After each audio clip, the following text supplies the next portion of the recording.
Good morning, everyone. My name is Sabrina Asmani, and I'm the project manager of Machines Italia, a project by the Italian trade agency supporting North American manufacturers with a new kind of machine buying experience. It's my pleasure to introduce you all to our webinar, From Tradition to Innovation, Digitalization Models in Italian and Canadian Manufacturing. Thank you for joining us today as we explore the transformative role of digitalization and blockchain technology in manufacturing sectors of Italy and Canada. Both countries are making significant strides in blockchain adoption, and this webinar provides a unique opportunity to strengthen new connections that can benefit companies looking to enter the Canadian market. We'll hear from a distinguished lineup of panelists who will share their direct experiences and insights into how blockchain is being integrated into various sectors. I have the distinct honor to introduce our first speaker, Pietro Goglia, Vice Director of the Italian Trade Agency in Canada. I would like to take this opportunity to also thank Pietro for his leadership and championing this initiative alongside the colleagues in ITA Roma for the last 2 years to bring us all together in today's webinar. Pietro, the floor is yours. Thank you. Grazie mille, Sabrina Osmani. I hope that my slides are well displayed. Can you confirm? If you can click the slideshow, we're good to go.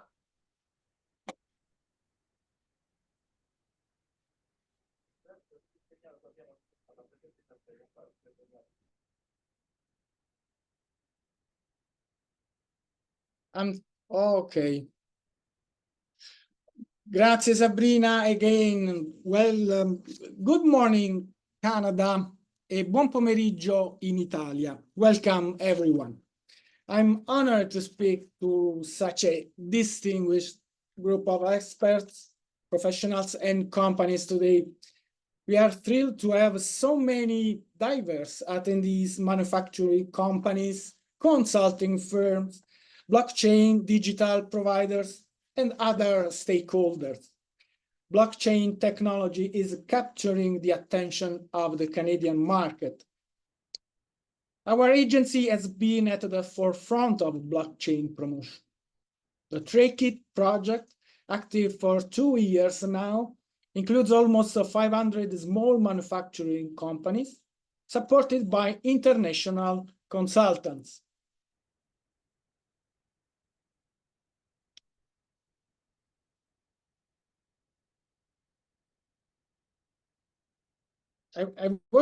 Okay.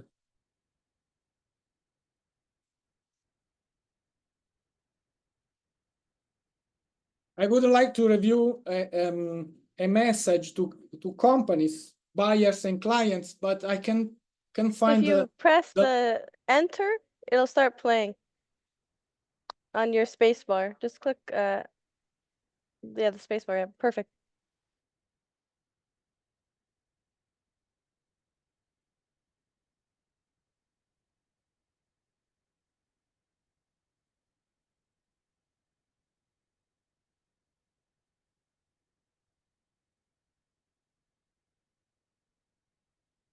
Anyway,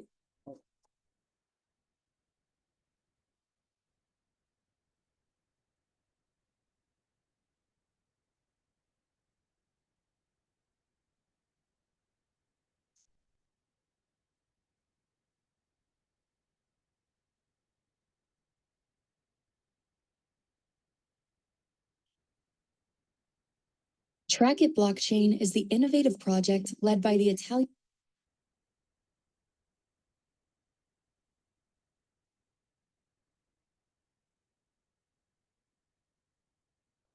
Would you like me to try, Pietro, I to share beg your from my pardon. end? It seems here some errors are occurring. But let me, and unfortunately, the slides don't scroll down. Anyway, here.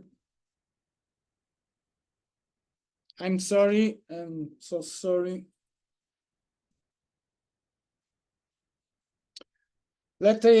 Let's say that it is the perfect time to discuss where we stand today, where we aim to achieve, and why adopting digital technologies is essential for traditional manufacturing industries. We must promote these innovations among producers and exporters to remain competitive. Through a collaborative effort, the role of consulting is successful in transitioning businesses to blockchain solutions, and consultants have been instrumental in helping not only adapt but thrive in a digital-first world. I want to thank Jade Alberts, president of the Canadian Blockchain Consortium, for the video message he left us, and we will watch soon, hopefully. Italian Trade Agency and the Canadian Blockchain Consortium are strengthening a collaboration to promote cross-Atlantic innovation and knowledge sharing for a verifiable chain of trust that customers and regulators seek. Digitalization is no longer a choice, it's a certainty. That's why we collaborate in the Italy-Canada Forum on Artificial Intelligence in Montreal and participate in the Web Summit in Toronto with a future involvement plan in Vancouver. However, we must remain mindful that as the technology evolves, it shapes our society. People, families, and businesses adapt to digitalization, not the other way around, not vice versa. While this is often seen as a progress, it also brings dangerous challenges. So it's crucial to critically embrace innovation while holding on to the core values of tradition. This is where traditional ways of traceability, production chains, and control system in Italian industrial districts remain vital.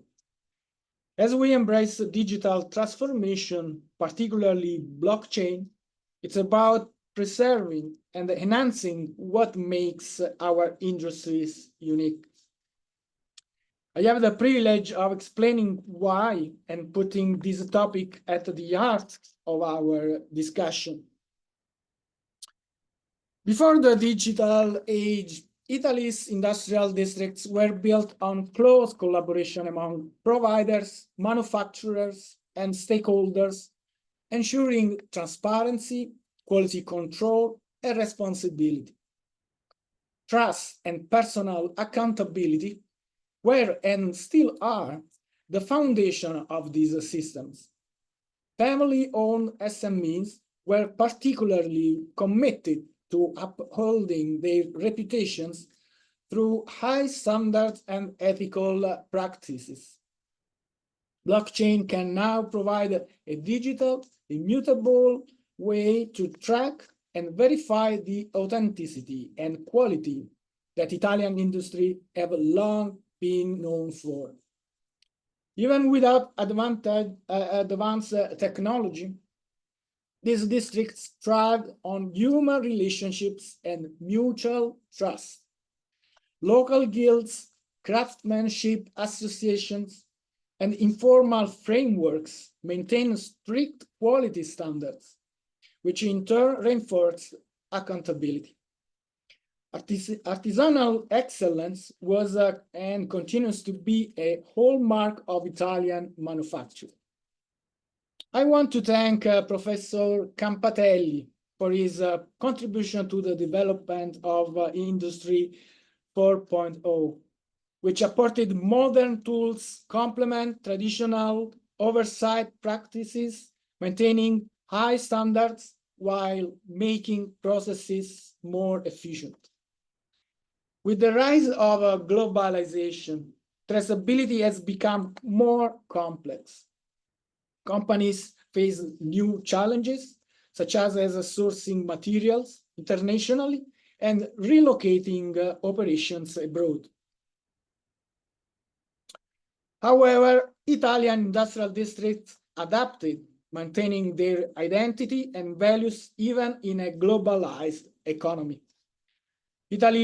Italy's rise back to the top 5 global exporters, surpassing Japan in recent data, demonstrates that we are on the right track.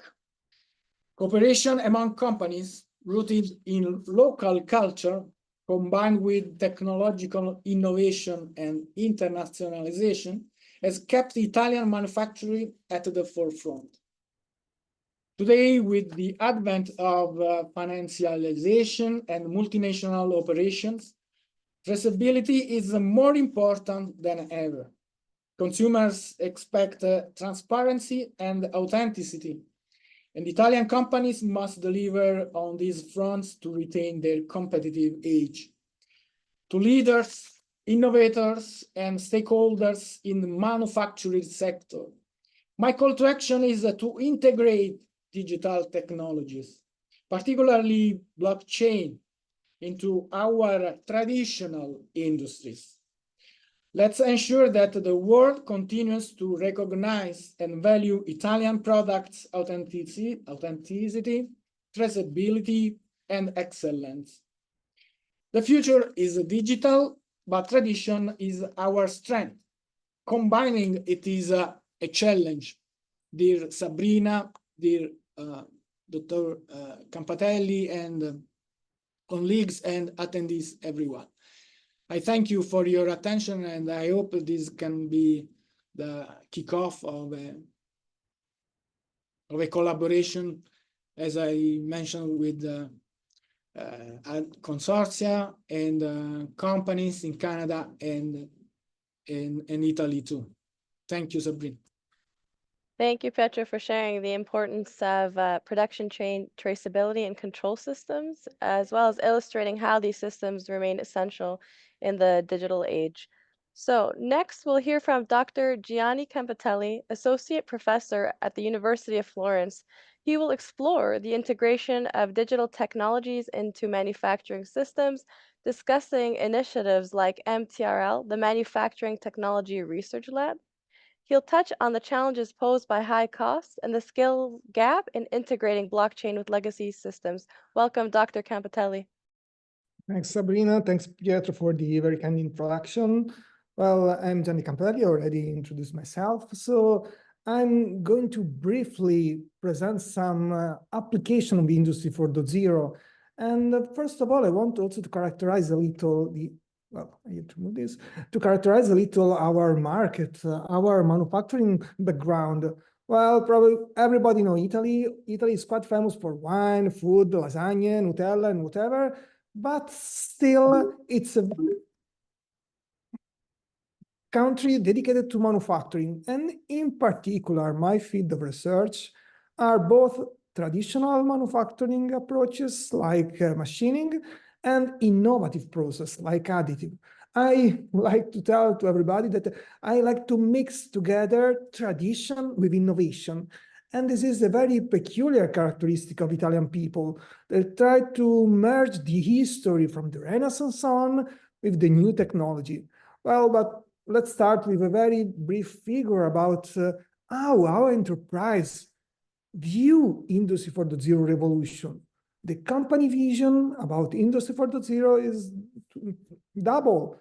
On one hand, Industry 4.0 has been a very important source of funding from the Ministry of Economic Development to acquire new technology, to improve the machine efficiency, to change the motor, to improve something. First time after many years, a lot of funds arrived to the company. But it was also a list of enabling technology. For the first time ever, government provide a list of future technology. And this is very important because it has an educational purpose. I'm not going to give you some funding just for innovate, but I want to drive also your innovation in a specific direction, trying to force you to implement new enabling technology. Well, technology like big data or artificial intelligence, like ChatGPT, or for example, big data analytics, haptic device, advanced HMI, are there really new enabling technology? New. Well, in this case, for me, Industry 4.0 is adorable. It's adorable for the company because that's technology, big data analysis, ChatGPT. Well, my son and daughter use already ChatGPT for the homework. Well, no, sorry, forget it, but it's true. In the consumer markets, all this technology are already well used. How is possible that my fridge that costs less than 2,000 euro have inside more advanced, more digital technology than late? They cost 10 times more. It's not possible. It's not acceptable anymore. While manufacturing fell behind. Industry 4.0 is a doorbell because it wants to remind to the manufacturing company that they are late. If you consider the clock of evolution, we are late because consumer market already use a smart solution to predict the expiry date of the food on my fridge, to find the optimal route, to bring something to a friend of mine. They already use very powerful computer with GPU enabled to process very large matrix, or already have some collaborative environment. It's called social, like WhatsApp and Signal and whatever you want, to share information in real time with a very broad number of people. Why this technology that could be useful also inside the company are not used by manufacturing? Well, given this premise, in Italy started a very strong and important reflection, think tank about how to improve the manufacturing system. And some cluster, one is more famous than the other, is the Intelligent Manufacturing Cluster, is a national cluster that group together many important manufacturing companies and most of the Italian university that deals in the Industry 4.0 field, developed some priorities. Priorities like the development of personalized production line, or the sustainability of our company. So we already started to think about how to create something that is more sustainable, not only from the environmental point of view, but also from the social point of view. Social acceptance of new technology, it's really important to support the implementation of Industry 4.0. And of course, putting the human in the center, also enhancing human resources, it's mandatory if you want to create an environment that could support the manufacturing effort. And of course, also the technology play a primary role in this game. The high efficiency and zero defect process became mandatory for companies that want to sustain the improvement of quality, the improvement of productivity. And in special way, high efficiency production is my main field of research, my main interest. I'm going to provide some very simple example how in Italy we implemented solution based on high efficiency production principle. And well, first of all, Italy at a glance. Well, what are the main interests of Italian manufacturing company? Yes. If you look at the non-financial sector of Italy, well, this figure is a little old, but still it's valid as a result. Manufacturing is the first non-financial sector in Italy. Yeah, I know Italy is quite famous for tourists.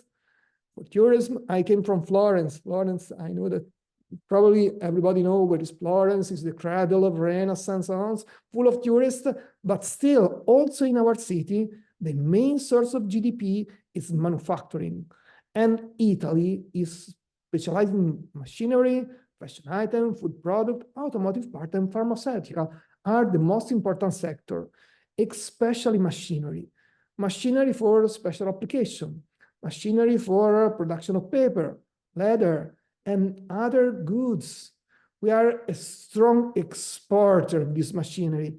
If you look to this graph, look into the economical figure of our export, you can see that more than half of our production is for exportation.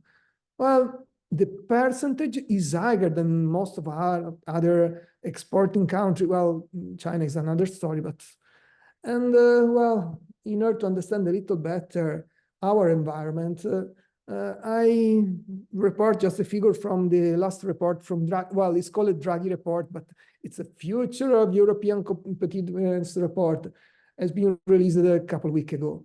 Here you can see that there is some strange behavior in European, but also is the same for the Italian manufacturing company. In general, we are very strong in technology. For example, if you look at the green technology, we are far advanced in wind energy, so generator, biofuels, green transport, hydrogen management and production, but we are a little behind on digital technology. And the problem is that both technology must be developed together in order to have a good balance and a good development of the overall production system. So we are very strong in technology, but we have to further implement our digital aspect.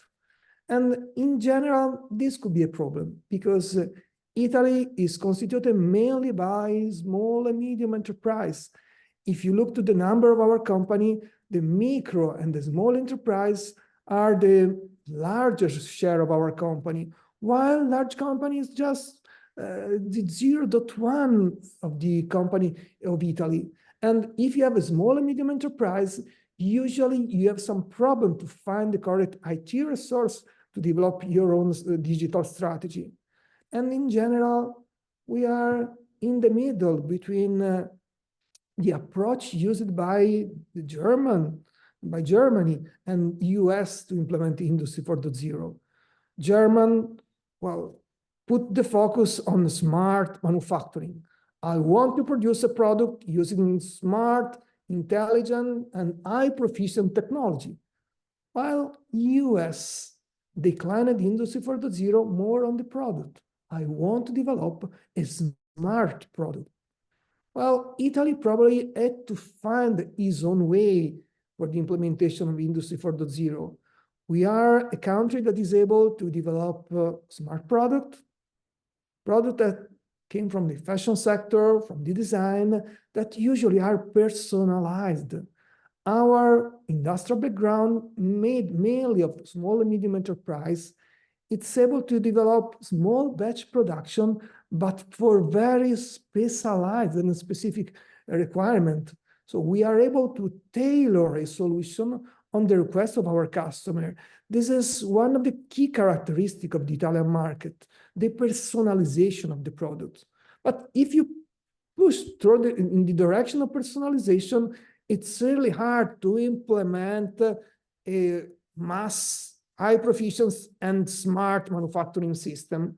So we have to find the compromise between the design of smart product and the production using smart manufacturing technology. The Italian way. The Italian way is find the correct technology that could be fit for a small and medium enterprise that would allow the production of high quality and sometimes also customized product. Just to make a very simple example, I would present a couple of examples taken from company.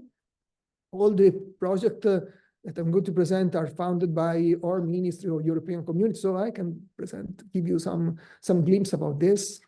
This is, well, a company that produces very top-notch product. It exports in all over the world, and glue is an important characteristic. Gluing process is a very important characteristic of this product. The glue more or less is responsible for the 90% of the error of the reliability problem of the part. So for the company, it's really important to assure its customer they are usually top-notch customers, so leader in the use of this product, about the quality of the glue. And quality of the glue is usually given by the relative percentage of the two components. We are speaking about epoxy glue and so on. And the quantity of glue used for the production, for the assembly of such part. Well, how we can use available technology, for example, blockchain technology. We call this project, well, the name is a little strange, but it's focused on blockchain. We use a blockchain just to support the quality assurance. So in this case, we implement a very simple IoT device to collect the basic information required for the quality.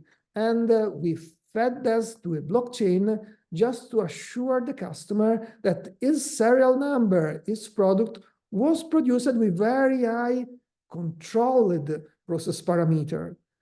Well, we didn't implement Industry 4.0 all over the company because it was a leader company, but for a very specific production, they don't have the resources, but also the IT competence to implement Industry 4.0 all over the company. But we selected the most important characteristic, the ones responsible for the quality of the part, and we implemented a tailor-made solution.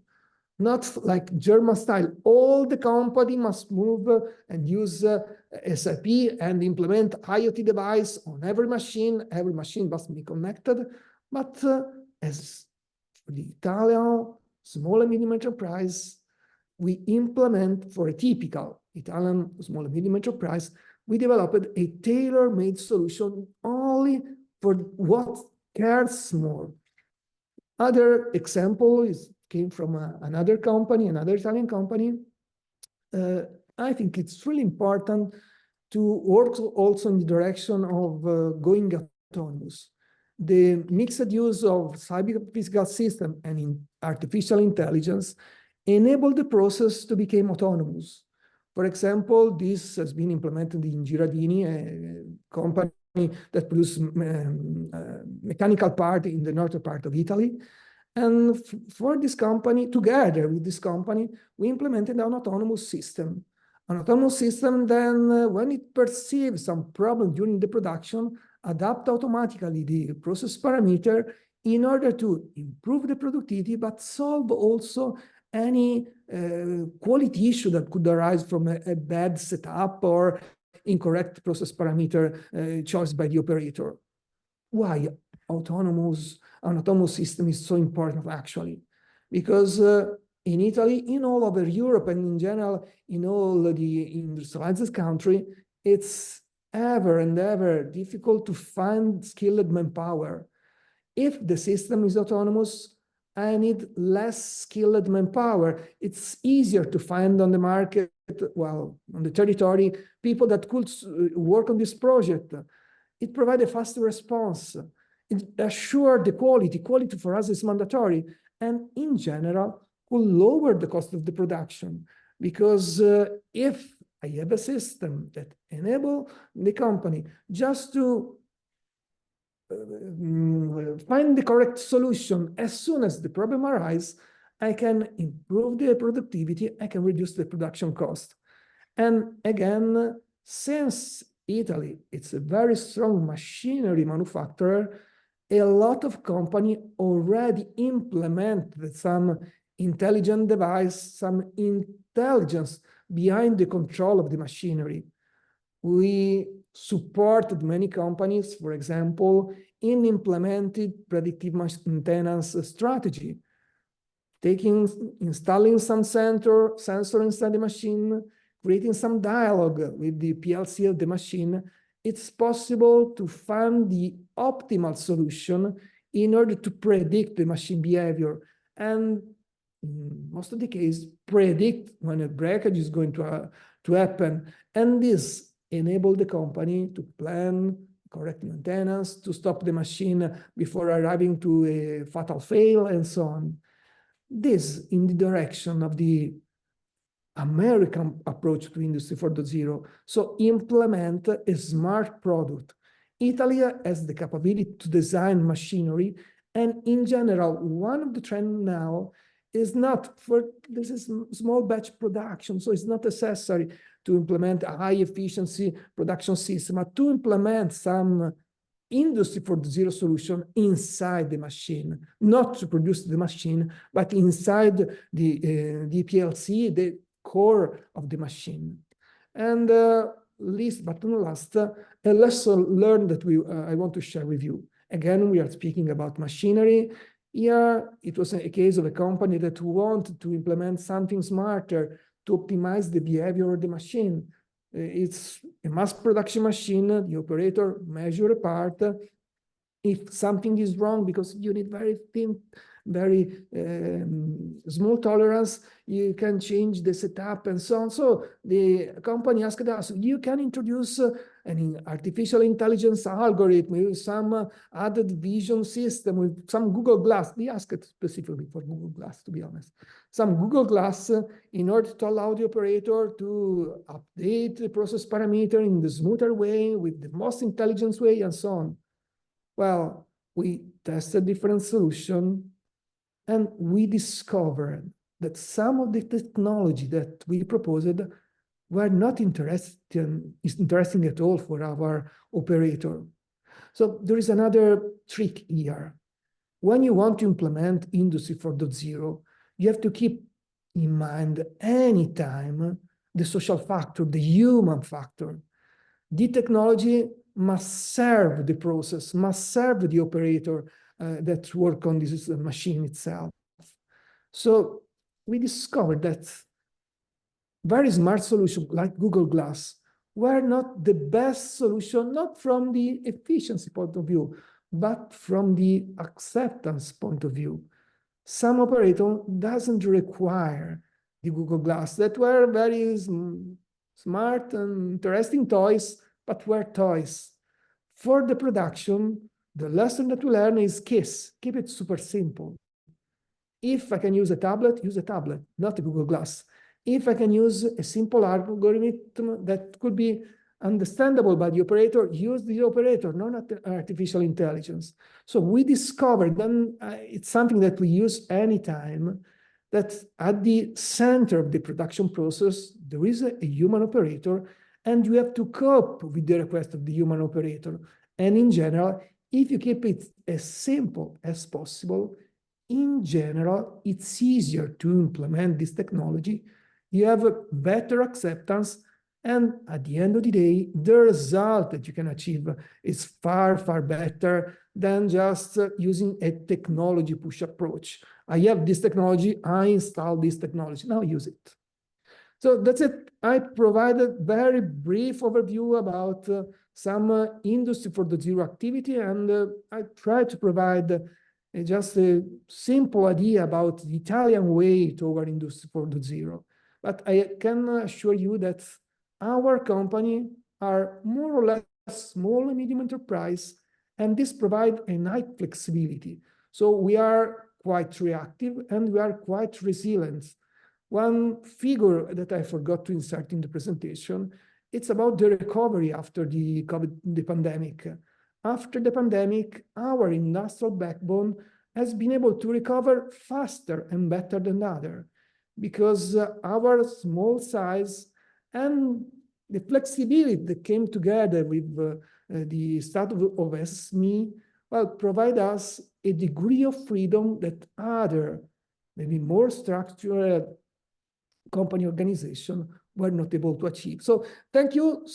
Probably I've been a couple of minutes late, but thank you. If you have any question, I don't know if you plan to have the question all at the end of the presentation. Anyway, I'll be here for all the forum. So thanks again. Thank you, Dr. Campatelli. I think there will be 3 questions for you, but if you're okay, we can do it at the end of the session. We definitely agree with your insights and Italy's strength in creating smart, personalized products backed by a solid industrial background and supporting effective small batch production. And for me, it resonates. We need to balance smart manufacturing tech and design together to fully harness these capabilities. I like that you said personalization sets the Italian market apart, and that's something our project Machines Italia promotes. We're proud of manufacturers known for custom-made solutions tailored to clients' needs. So thank you, Dr. Campatelli. So our next panelist is Jade Alberts, Vice President of the Canadian Blockchain Consortium. Although Jade was unable to join us in presence, he has prepared a video message sharing his insights on how collaborative efforts among businesses, governments, and regulators are advancing blockchain in Canada. particularly in decentralized finance and real-time supply chain management. And I will share his video with us now. One moment, please. So, I don't know if you guys can see my presentation. I hope so. If anybody can give confirmation, you can see the screen, the Yeah, yeah, yeah. presentation. We can Okay, see the screen. perfect. Awesome. Okay. Everybody, and my name is Jade Alberts, and I am the Vice President of the Canadian Blockchain Association. I am excited to be here today talking about We can't hear him. We can't hear him. The Oh, audio you is guys can't low. hear him? Ah, I see.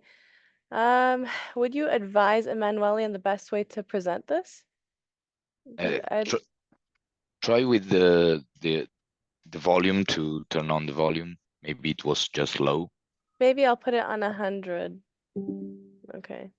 So screen, share. Okay, let's try again, maybe. Is it better?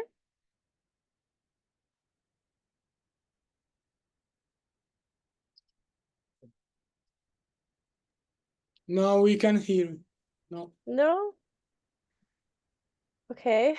Well, let me try one more time. Please excuse me. Let's see if there's any type of way to manage this.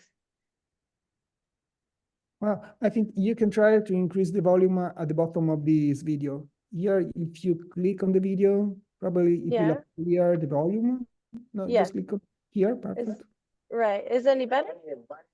Can you guys hear it? No? No. Okay, so that's no problem. We can definitely go back to this video intervention later, and then we can try playing it again. So there's no issue on that point. We can move on definitely to the next panelist, which is Dr. Henry Kim, who's a leading expert in blockchain research and co-director of the Blockchain Lab at York University. Dr. Kim will provide insights into the application of blockchain technologies across various industries, including aerospace and mining.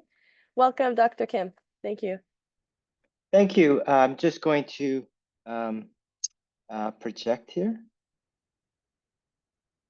Give me 1 second. Okay. And let me know when I do this, if it works. It should. Okay, here we go. Oops.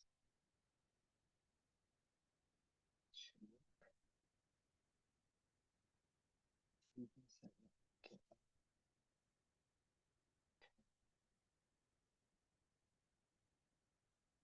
Do you see the screen, Sabrina?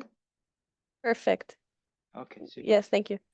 Thank you very much, folks. So actually, I'd be remiss if I didn't mention, so I have all these collaborators and people that have funded our lab or worked with our lab. I just wanted to give a shout out to an Italian blockchain infrastructure provider called Astrocode that actually supported one of a large proposal, $1.5 million proposal we just submitted this week. That's a company called Astrocode, and they just set up an office in Toronto. So I thought I'd give a shout out because they actually helped us with our proposal. So what I wanted to talk about today was an honest discussion of the state of enterprise blockchain. So not cryptocurrencies, not public permissionless blockchains like Bitcoin and Ether, but the ones that we're talking about today, the ones that are used by manufacturers for things like traceability and supply chain management. That's what I want to talk about today.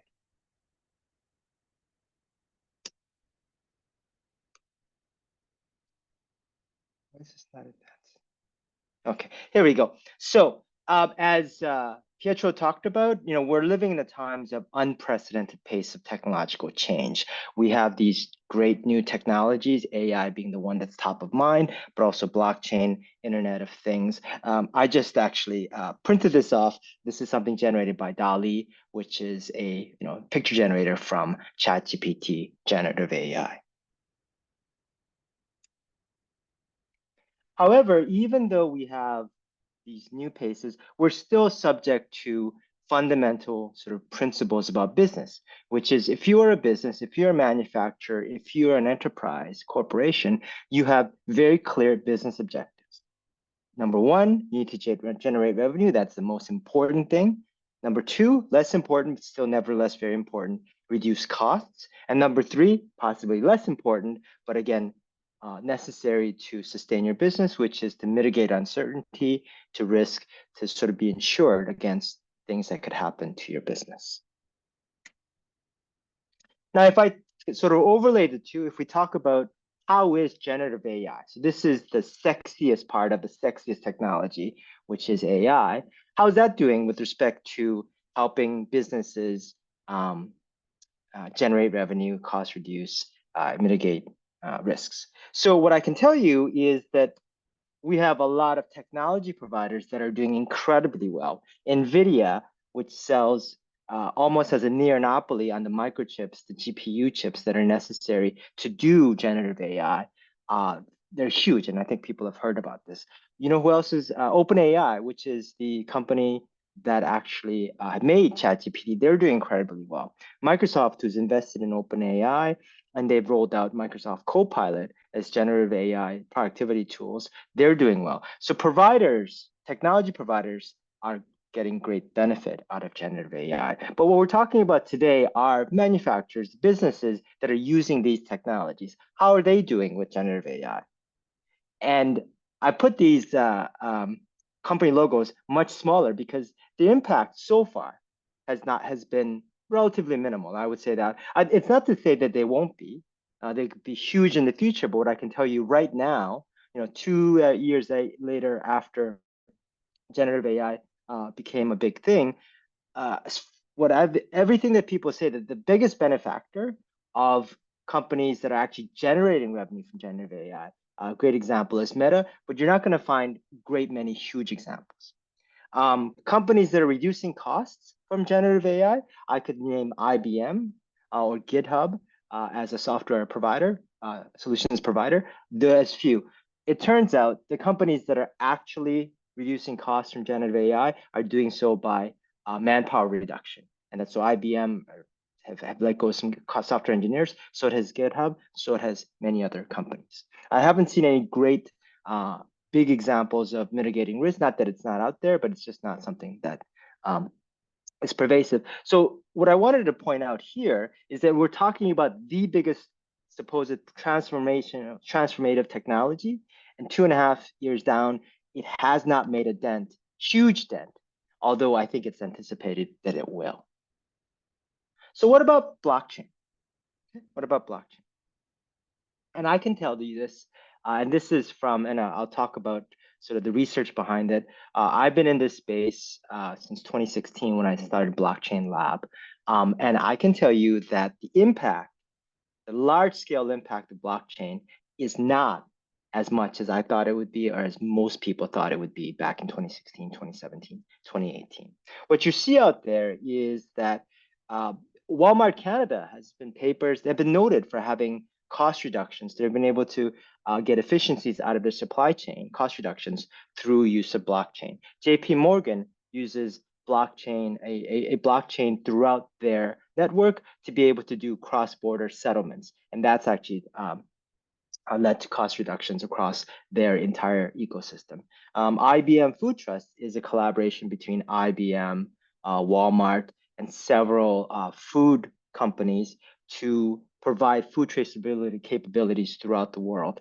And that's certainly, if you're able to provide that traceability, you mitigate the risk of many people getting sick, for instance, from foods. What you don't see here, and this is actually the case, you don't see anything where companies are able to use blockchain to generate revenue. And that's actually one of the things that, again, I put these generate revenue in blue and much larger font for a reason, because I think that is the first primary objective for companies. And what you're not seeing out there are examples, large scale, well-known examples of companies being able to generate revenue because they're using blockchain. So why is that? And here, I think, this is what I research, this is what I talk to people day to day, but it's important that to continue on, and of all the blockchain applications, I am really interested in enterprise blockchain, not as much in cryptocurrencies, but interested in enterprise blockchain. But you have to be honest. That is to say, to continue on this enterprise blockchain journey, an honest assessment of the current state is critical, right? And again, it's not to be unexpected either. If I've told you that the impact so far of generative AI on businesses, on manufacturers, on small businesses, on supply chains is not as big as people thought. And I could say the same thing about the impact of enterprise blockchain on these businesses. So what has happened in 2016, 2017, 2018? Around 2006, R3 consortium of 30 plus financial institutions, including JP Morgan, Goldman Sachs, Banque Nationale Paris, RBC, Royal Bank, RBC, TD, Scotiabank in Canada, US DTCC, they got together to solve what's called the T+2 settlement problem, how long it took to settle large-scale capital markets trades.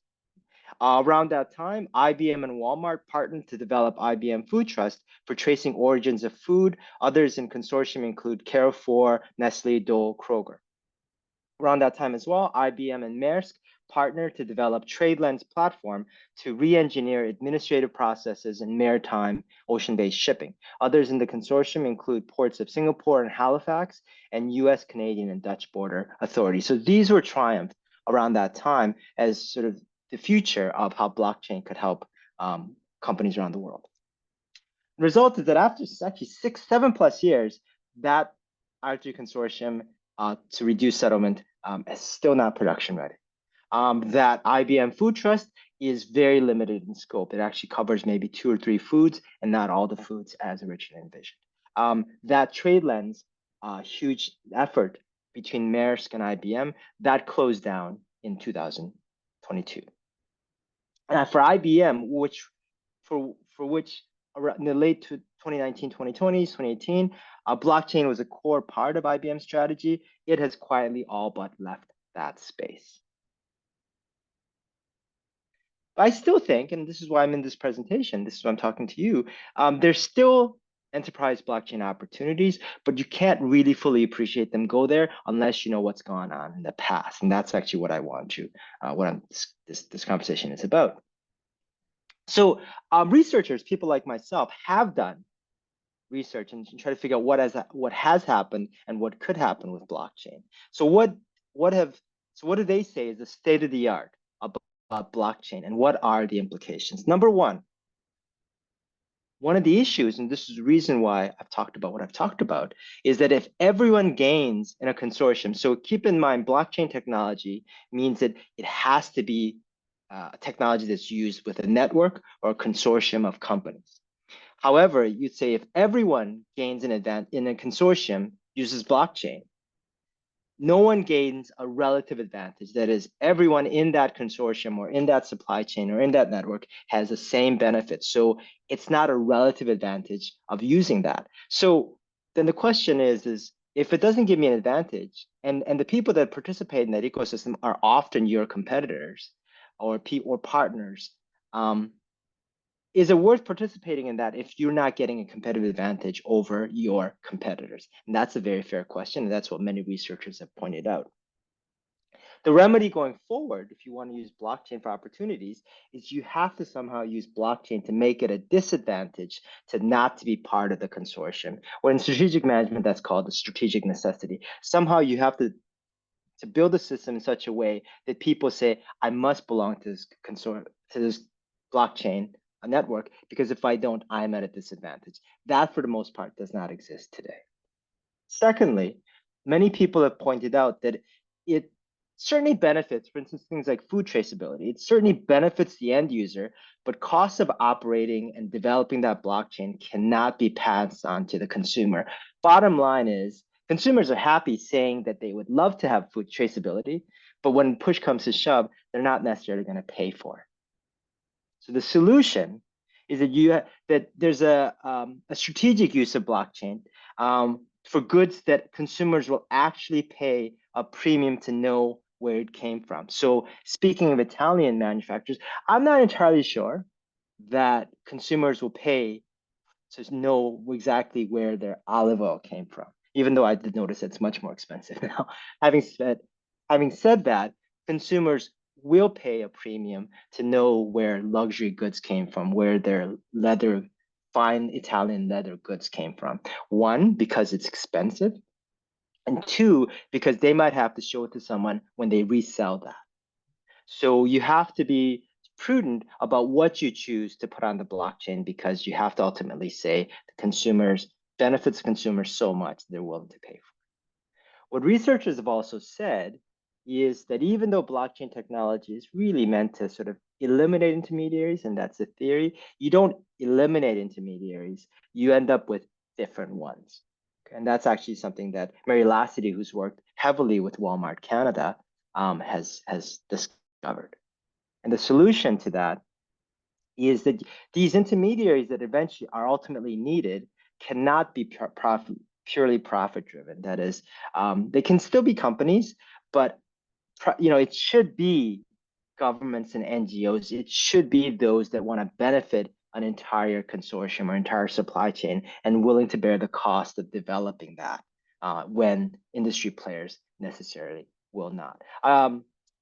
Years ago, I had a meeting with someone from Ontario Ministry of Rural Affairs, and we were talking about, if we could put milk production on Ontario milk production and traceability of that milk production on the blockchain, it would benefit society. It would definitely benefit Ontario, people's perception of Ontario milk and how good it is.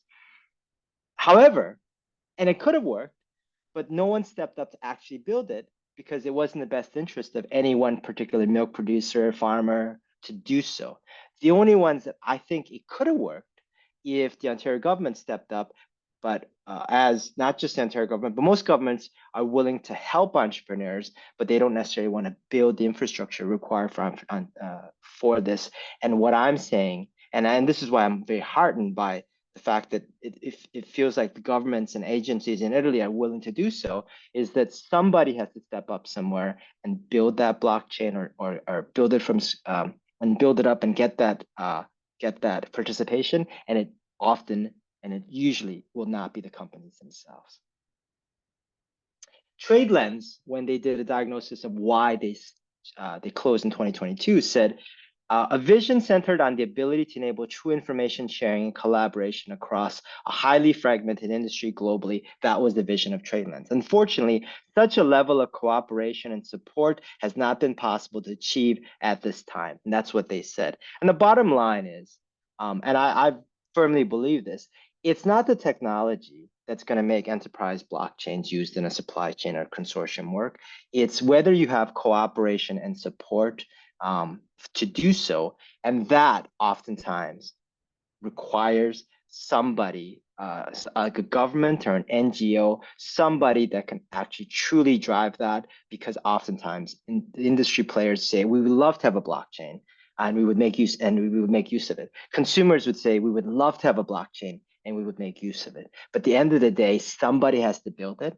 And what hasn't really happened is many industry organizations and consortia and governments have not stepped up to build that blockchain that was required. I'll stop there. I don't know if that's enough time, if I have any questions, but I'll stop here. Thank you so much, Dr. Kim. For us, it really resonated, I'm sure, with the audience when you said someone needs to build the infrastructure for blockchain, but unfortunately, nobody's really stepped up to take that responsibility. It's encouraging to see that Italy has taken the initiative to build the infrastructure and encourage participation. You're right that I'm sure people will have, it has to be for premium luxury goods because nobody would, otherwise pay for it. But thank you for questions at this moment. I don't really see anything, but during the Q&A session, something might pop up. So thank you, Dr. Kim. Our next panelist is a leader in decentralized finance, NFTs, blockchain, and women in leadership. Miss Lisa Loud, Executive Director of the Secret Network Foundation, co-founder of Fluid EFI, and CEO of Crescendo Bank, who is recognized as one of the top 100 in crypto for 2023. Lisa will be discussing decentralized finance platforms and how they're influencing various industries. Welcome, Lisa. Hello, thank you, everyone. I'm so thrilled to be here because this crosses over several of my favorite topics, which are blockchain in general, accessibility for everybody, and Italy and the Italian, the development of blockchain and finance in Italy. I've actually been part of the Milan FinTech Summit for the last 3 years, and it's been an incredible opportunity to see how Italy is really, I would say, leading the pack in terms of what they are trying to do in finance. So I'm just going to share my screen. I'm assuming you can see it now. Let me start my slideshow. Yes, we see it. Perfect. Okay, great. Yeah, I don't have any volume in there, so you should be able to see it, no problem. So I'm just going to start out by saying how I got to this point. And I am the executive director of the Secret Network Foundation, and I also lead a neobank called Crescendo Bank. I'll talk more about both of those. But to start off with, I'd like to talk about Napoleon. So Napoleon was famous for, in the middle of battles, he would go to his tent. There was fighting all around him. He'd go to his tent and he'd sit down and start writing detailed notes to his Senate about how they should rule in his absence. Now, you might say that was a bit of a micromanaging situation, but what he was famous for was saying that you should get your principles straight and the rest is a matter of detail. So I've really spent a lot of time this year thinking about core principles. I must say that, Henry, your presentation was right spot on about where we are in blockchain, why we got to this point, what we thought we could do, and what the impediments have been for getting to really realize that vision. So I think it's important to get back to core principles and figure out what is it that we're trying to achieve and where are we in that process. So I want to talk about our core principles around privacy, around decentralization. What is it that we really want to accomplish in this industry? So I've had, and this is my background, this is where I've come from. I worked at Apple, and yes, this is a messy slide because it's messy. Really, it's been messy to come to a place of clarity. I started out as Apple. Things were very simple. I was just a developer for Apple. I was integrating technology for them, and I thought I really knew what my career was going to be. It was all laid out in front of me. I moved to PayPal because I was interested in financial technology and innovation. And at that time, PayPal was very innovative. We were disrupting the banking system. It was something that it was accessible to everyone. All you had to do was get a PayPal account and you could send money to anybody in your network. A little difficult internationally at that time, but really anyone in your local network it could be done. I stayed at PayPal for quite some time. I did some internal restructuring at PayPal, which made things more efficient. But there came a point in 2017 when I realized this is no longer innovative, and I want to be able to innovate further. So I tried to talk to PayPal about crypto, about blockchain, which I was becoming aware of at the time, and they were not interested. So I made quite a significant leap in my career and I'd say this one here, between the PayPal box and the BitMEX box, that's the biggest leap that I made, because I went from big tech, which had a lot of structure around it, a lot of assumptions, a lot of processing, to something that was completely Wild West. BitMEX did not have any process. That's the reason they really hired me, was to bring some process to their operations, but it was a lot harder than they expected. It was not the simple thing they thought it would be. So we ran into regulatory problems, and I eventually decided it was too dangerous for me to stay in that environment. So I moved to Shapeshift in Denver, which was much more trying to be compliant, but not really succeeding. Eventually, I founded my own company called Fluidify that did data analytics in the blockchain space in a very compliant way. And more recently, I ended up at Secret Network, which is bringing confidentiality inside the blockchain ecosystem. And then very recently, I joined Crescendo. So I'm still leading the foundation at Secret. And I'm also advising Crescendo, which is a neobank designed to provide investment banking services to underserved industries like blockchain, like the film industry, like pharma. So all of this does tie together eventually, trust me. But this is kind of how I have gotten to where I am today. And I think it's important to understand how I see the world. I see the world from a developer's perspective, but having been through the ringer on the regulatory side in both the US and Canada, and then in Europe as well, and globally. So I want to tell you a story. This year has been one of the most amazing years of my life.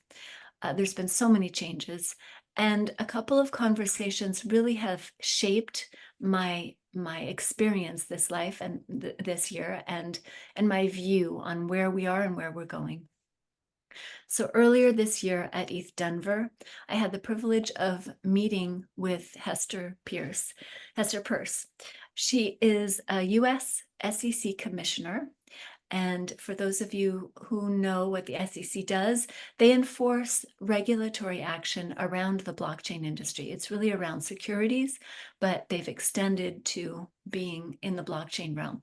And they've done something called enforcement by regulation by enforcement, which means that they choose companies to act against. And I've been involved in several cases just by being in the industry and having a high profile, where they've gone after people that I worked with, and I've had to testify and help them to solve whether this was criminal action or not. So it was a real privilege for me in February to be able to have a face-to-face, one-to-one meeting with Commissioner Peirce. And I asked her, what is it that I can do to help? She said, what we need is a set of draft regulations. You can help by putting that together and providing something that will be ready at a moment's notice for us to use when that moment comes. I don't know when that moment will come. I don't know when that moment will come, but we want to be ready for it. There is something that she also told me. She said, and it really surprised me coming from an SEC commissioner. She said, I'm worried that in the crypto industry, you are too eager to comply with regulatory invasive mechanisms that will corrupt our basic privacy rights as Americans. And I'm hearing this from an SEC commissioner, so it's kind of surprising to hear it from her, because I expected her to say, you need to build backdoors into everything so we can have access and there will be no compliance problems. And she did say, that is what my colleagues at the SEC believe, that backdoors should be everywhere. But the problem with backdoors is that they can always be misused. So I did take Commissioner Peirce's mission and embraced it wholeheartedly. I gathered together a group of people who are experienced in regulatory issues, and we are writing a new set of regulations that to present to her. Obviously, it's a draft, it's a proposal. We're not employed by the government. We're just volunteers putting together ideas for her. But then I did get, and so in my second meeting with her, I did ask her a very awkward question, which I will tell you about in a minute. But I did get the chance to meet with her again in Austin, Texas. And this is important because I gave her an update. I said, this is what we've been working on. And she said, I can't wait to see it, which was, really encouraging. And this does tie back. I'm coming back to how this is different from what I see in Italy.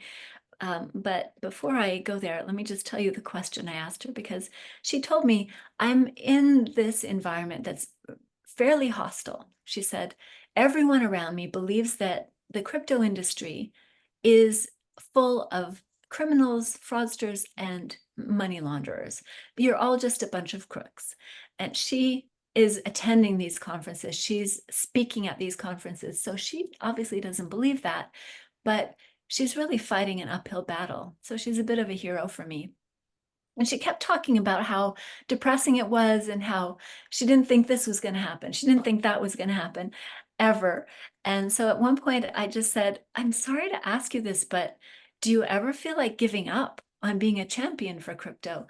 And she said to me, she put me in my place, actually. She said, I am not a champion for crypto. She said, I'm a champion for people's right to choose for themselves. And this is just where it's hit the beach. This is just where the rubber hits the road, where the SEC is trying to take away people's rights to choose for themselves. And I don't think I will ever give up on being passionate about people's rights to choose for themselves. So that's what's happening in the US. I'm sure everybody is aware that the US has an influence on the industry as a whole, but it's not the best place to start developing. There are problems in the US. So I started working. Milan is my favorite city, and it's partly because I was invited to speak at the Milan FinTech Summit several years in a row, and I got a chance to hear from the mayor and just hear how amazing the attitude is in Italy towards an embracing of this new technology. And I'll say that I've been entranced by what's happening in Italy, and I know you've said, Johnny said there's a long way to go before Italy, Italy is behind in financial technology, but sometimes being behind is an advantage, because in the US, we feel like we're ahead maybe in terms of financial technology, and that limits us because there's so much incumbency, there's so much to overcome, so many already preconceived notions that have to be overcome in order to embrace this new technology. Last year, I was entranced again by being asked to be part of this Chatif advisory that was launching the first institutional DeFi for security token ecosystem in Italy. And this was Bank of Italy, Banca d'Italia. Actually, the Milano hub was involved in this, was supporting this, and still is. I haven't gotten a recent update, but this is from May, June, July last year. The Bank of Italy is actually supporting this research project with one of the leading universities in Italy to investigate what is institutional DeFi and what is the right security token regime for us to embrace in order to support the digital revolution of the financial market. This would not happen in the US. This is not something that we see in the US. So while Italy, you may say it's behind, I say it's ahead because of this type of project that is being undertaken with the support of the government, with the support of the Bank of Italy. I find this extremely exciting myself. I want to work in Italy. I'd rather work in Italy than in the US. And I encourage anyone who's looking into incorporating blockchain into a real industry, real use cases, to think about partnering with Italy, because there is so much opportunity, there's so much support in Italy for this type of project. So where it really comes down, where the rubber hits the road here, is where does regulation, data protection, and blockchain all come together? And there's another aspect to this that I haven't mentioned, which is that blockchain, as you know, brings everything into the clear. Everything is transparent on chain. While the initial principles that fostered blockchain, that Hester Peirce encouraged me to embrace, are anonymity, access for all, the ability to transact without revealing all of your information. In reality, we've found ways to trace where things are coming from, and blockchain is not at all anonymous. It's not at all private. It's very, very public. So this is the reason that I was attracted to Secret Network in the first place a couple of years ago, because Secret Network provides on-chain data protection. It provides something called confidential computing, where all of the data on the chain is encrypted. All of the computations on chain are encrypted.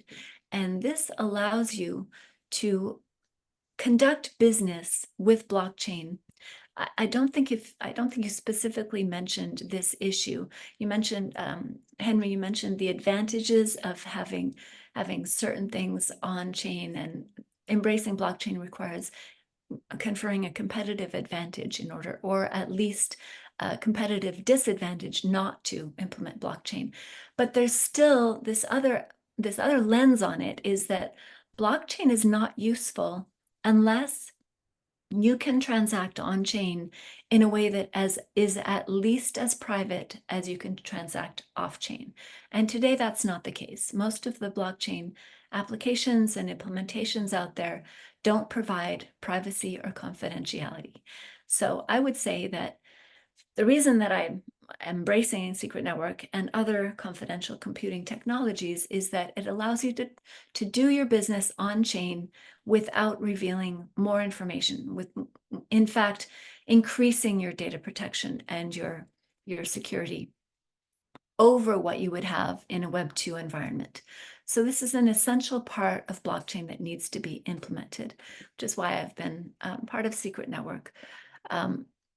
And if we get back to what are our principles, as I began with, what are our principles why do we embrace blockchain? Why are we innovating in the financial space? And the reason is that we want, let me go to this. We need a future that is decentralized. We need a future that is accessible to everyone. And we need a future that is confidential. The Web 2 world has not done a great job of protecting our data. Even with GDPR, GDPR doesn't apply as much in North America or in other areas. It's still very difficult to maintain your confidentiality. There are still data leaks where our personal information gets out there. We need a future that is confidential, and blockchain with confidential computing can achieve that. We need a future that is decentralized. Why? It's because we care about equality. We care about not conferring too much power on any one third party, any one centralized entity. And while, yes, it's necessary to have competitive advantages by implementing blockchain, we don't want those competitive advantages to be ultimate power. And in our current world structure, we do confer ultimate power on certain third-party entities. You can look at how much power entities such as Google have, for example, or Amazon, and it's quite scary because they have all of our data, they have all of our information, and they have the ability to use that information to generate revenue for themselves, not for us. They're not paying us for that data. So decentralization allows us to reclaim more of our personal power, more of our value, the value that we bring on social media, by our search patterns, by our behaviors. That value, we should be able to own that data and monetize it ourselves. So that's why decentralization is one of the core principles that I embrace. And the second one is accessibility. We see a world where not everybody has the same access to data, to opportunity, and to financial tools and instruments. And so an SME in a country where they have no access to banking is going to have a harder time financing their small micro business than one in a more structured country where there is more access to things. We want to have accessibility to financial opportunity to everyone. And then finally, the one I already talked about, which is confidentiality, which comes with Secret Network. I'm just going to use AI as a very simple example because it's always helpful to bring things back to reality. We see a lot of open AI today. Now, what if AI were to become the de facto standard for therapy? Everyone got therapy through AI. Think about the risks now. If you have an AI model that's providing therapy, you're telling your secrets to an agent. How do you know that those secrets are going to be kept? How do you know that that information is private to you alone? And especially, how do you know that people are not going to know that you accessed this therapy? Because we're not just talking about the things that you tell your therapist now, we're talking about the fact that you access therapy on this day. And that tells something about your mental state. That could it's not something you want everyone knowing. You don't want everyone to know where your Uber started and where it ended, because then you're at risk of being stalked. You don't want people to know when you access therapy and when you stopped accessing therapy and how long you talked to your therapist. That's private information. Just the fact that you're accessing your therapy is private information that should not be shared.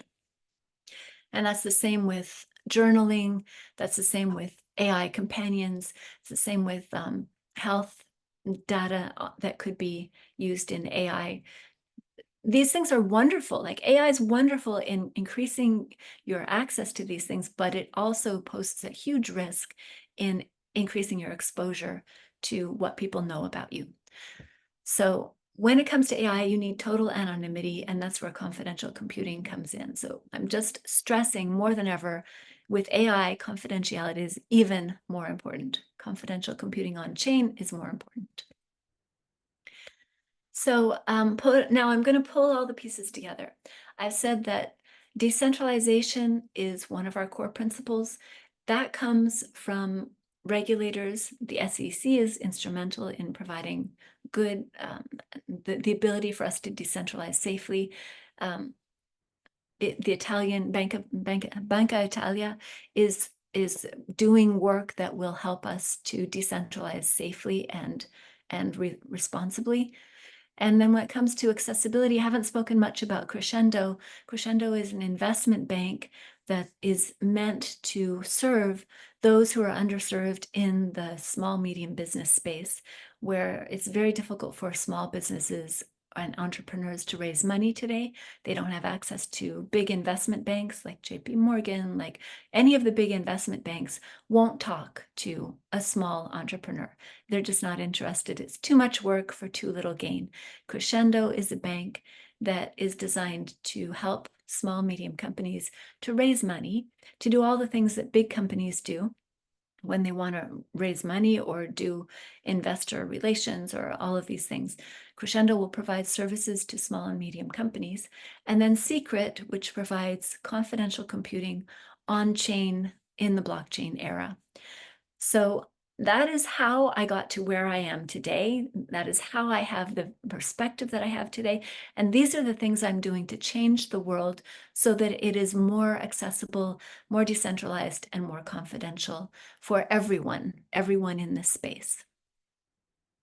So thank you for your time today and listening to me expound on my soapbox. I really believe that the future is possible. We haven't gotten there as fast as any of us thought, but the pieces are coming together and coming to place so that we can see a future where this will be a possibility. Thank you very much, Lisa, for sharing your journey from big tech to blockchain to neobanking. We appreciate that you highlighted the positive attitude towards new tech in Milan at the FinTech conference. You mentioned the mayor, what he said, and Mediobanca's support for research on institutional DeFi and security token regimes. It showcases Italy's eagerness to lead a digital revolution, something that you pointed out is unlikely to go as fast in the US. So really, thank you so much. We appreciate all of your comments. So we're going to introduce our next panelist, Dr. Janpriy Sharma, a postdoctoral researcher at the University of Trento. Dr. Sharma will discuss circular economy projects and how digital platforms can facilitate communication and collaboration among companies. Welcome, Dr. Sharma. Hello, I'm audible, well audible. Firstly, let me Yes, know. perfect. Okay, thank you. Thank you for providing me this opportunity, and Sabrina introduced me. So I'm going to share my screen for now. And I feel my screen is well visible to all of you. Yes, perfect. Okay. So firstly, I'm thankful to the organizers for providing me with this opportunity. And indeed, I'm having the background of the academia. So I will be more better to develop to let you know that what are the gaps that are persisting in between the exactly the things that are on ground and that are within the academic portfolios. So I am having the topic like digitalization from agenda to reality case of circular economy based on digital platforms. And currently I am working as a postdoctoral fellow and I'm working in Italy. And it's a project that is indeed in lines with the, as Pietro told, on the digitalization and improving the traceability within the system. So I will be beginning with that. What is the current progress in the digitalization we made so far? So we were having first era, we were having mechanical looms, we were having then electrification, then we succeeded to automation, then we succeeded to cyber 4.0, and it is the future in which we are going to have uh, the things with some cyber physical and cognitive system, and the designing complexity increased day by day. So this is the thing how we fold moved on. And what is the role of digitalization? We have enhanced customer experience. We want to improve product service and innovation by digitalization. We could have active risk optimization. We could have digital fulfillment, distribution and marketing sales, enhanced corporate control. Beside this, we could offer better connectivity, innovations, automation, and decision making that are the key responsibilities with the digitalization. So we, as an academician, when I go to some industrial portfolio and whatever see I in the academia, in the literature, we have some myths about the digitalization which must be busted out. So I will be making those sequence about what are the myths. It's a coding matter. That is the one of the biggest myth that we need to code with Python, MATLAB, AI, ML. Let me know one thing. This coding is required only for the developer, not for the end users at any cost. So be comfortable that you will be working with the platform, not with this black screen. It's a costly affair. Everyone is having that it's going to bring hole in my pocket, but it's not the case. Return of investment of the digitalization perspective is very fast. It's merely automation. No, it's not merely automation. It's going to complement your automation with the enhanced connectivity and making you more future ready. So if you are making 10 tasks after digitalization, it may be that you are working on the 2 tasks. So you are more on the efficiency side. It involves only technology adoption that I integrated AI and rest of the things are done. No, you will be improving, connecting with people, processes, data, technologies, and all these things. And it doesn't involve the cost cutting. It makes you future ready also. And one of the things is that it's going to transform the whole system in a one go. No, we are always having a schematic thing. We are having small incremental that are going to make you transform the things. So this is some of the myths about the digitalization, which I found that are in the real-time arena. And I feel like that is with the comfort level of understanding of everyone who is working, who is attending this seminar. So how we succeeded in digitalization. So I want to show you that these were the myths, but how we are aligning ourselves with the digitalization, what is the impact of it? And we could say like, okay, I'm in line with the digitalization initiatives. So how are we succeeded? We were sending letters, then we connected to the landline phones. Now everyone is having mobile phone in pockets. Does it is not the move of digitalization? Cash transactions changed to card transactions, and now everybody is sticking to those e-wallet transactions. Massive move. Maps, we moved to real-time Google Maps. And everyone is using this interface. Everyone, when sits in the car, plug in into the Google Maps, despite of knowing the directions. So it's a digitalization. It's been making good way in our life.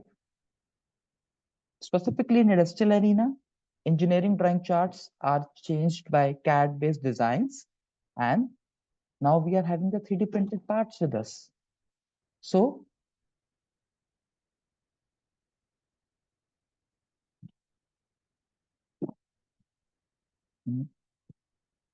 I think there's some trouble. Okay. So manual tracking, we were calling everyone, where are you? Where are you? Now we are having the live tracking with us. Is it digitalization?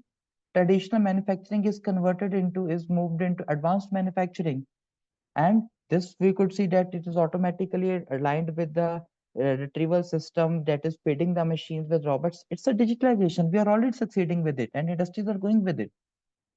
Now need arises, what is the sustainable digitalization? Because European Union focuses at sustainable digitalization, aims to support and enable Europe's twin this transition to a green and digital economy based upon its key strength, innovative SMEs, and their business ecosystem.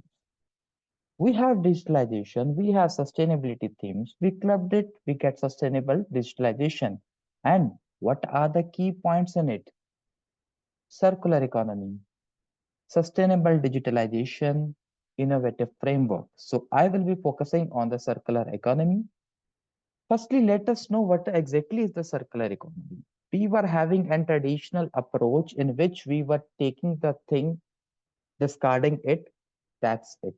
But how exactly it's going being right now is the circular economy. It is the era when we need to extract out the value from the waste we were having. Yes, it is having the potential to extract out that value. So we are basically enhancing the life cycle of the product. We are reducing the waste to minimum, and whenever end of life is there, we are adding economy by bringing back into it. So this is the traditional linear model resulting in the waste and environment pollution. But circular model is somewhat smart. It began at the end of the life. It's having some on decision based upon the product condition, but we require exactly recycle, refurbish, manufacturing, reuse, and bringing it back to the life. So what is currently European Union doing to promote the circular economy initiatives? It's a timeline of the year which began with the March 2020, and they presented first time the circular economy action plan. Then it was aimed to achieve a carbon neutral environment. Then tighter norms of the recycling were introduced in March 2022. In November 2022, new product packaging rules were there, and labels of bio-based, biodegradable, compostable plastics, all was being engraved on the packagings. And in 23, action was against the microplastics. So it is being the things which have been done till now by the European Union. So what is the materials management hierarchy? I feel like that it doesn't disturbing you, this title. This bar is not disturbing anyone. Okay, so I will moving. If we could avoid, we are the best. Then we need to go to source reduction. Then we need to go to reuse. That if we could promote the reuse, we are at best. Then we need to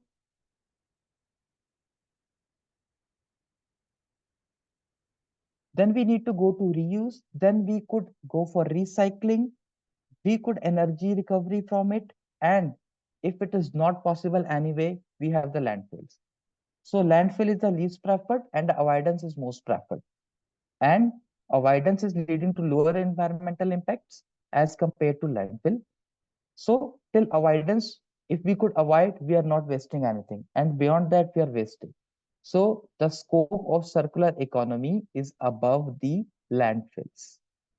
So what are the 9R strategies in circular economy? I'm talking about economies, but how to achieve this circular dimension?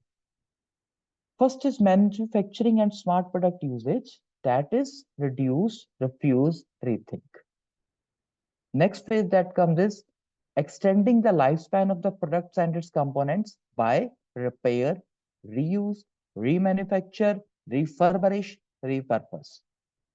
And the third is material application in the form of recycle and recovery. So these are the 9R strategies by which we could bring back the product into its life and we could create a business value. That is why this word economy is being integrated with this circular. Circular is the direction of operation because we are closing loop, and economy is the value that we are generating out of it. So these are some of the existing digital platform ecosystem. I am talking about digitalization platform ecosystem. So firstly, we should know what exactly is a digital platform. We all are using this Facebook marketplace. We all are using the Amazon. We just simply put the code, which simply put the product that we require, and it shows that, okay, this is the things that are available, which is the price, this is the things that are available for exchange that you buy from it. But innovation is required all the ways. And the idea came from this platform is that why we shouldn't have this platform for the industrial waste. We could also derive the value from the industrial waste, the scrap which is of the meant of no use, how we could get the value out of it. For that, we require an ecosystem which is digitalized, which promotes the traceability, empowers you to have a better control and what is available, who is going to have it. So this work requires an innovation that this cycle of circular economy, which is on screen now, forces us to have a platform for improving the circular economy initiatives. So till now, to bring those initiatives on the ground, we require some robust integration of the digitalization, which bring the stakeholders together, improves the traceability of the system, makes us the future ready, and promote this new ecosystem of business models which is intended for the circular economy based initiatives. So this is my project on which I am working right now. And I'm working to have a digital platform for generating business values within the region of Trentino. And this is the scope of the proposed platform that it begins when end of product life is there to thus bringing up a product to a new start.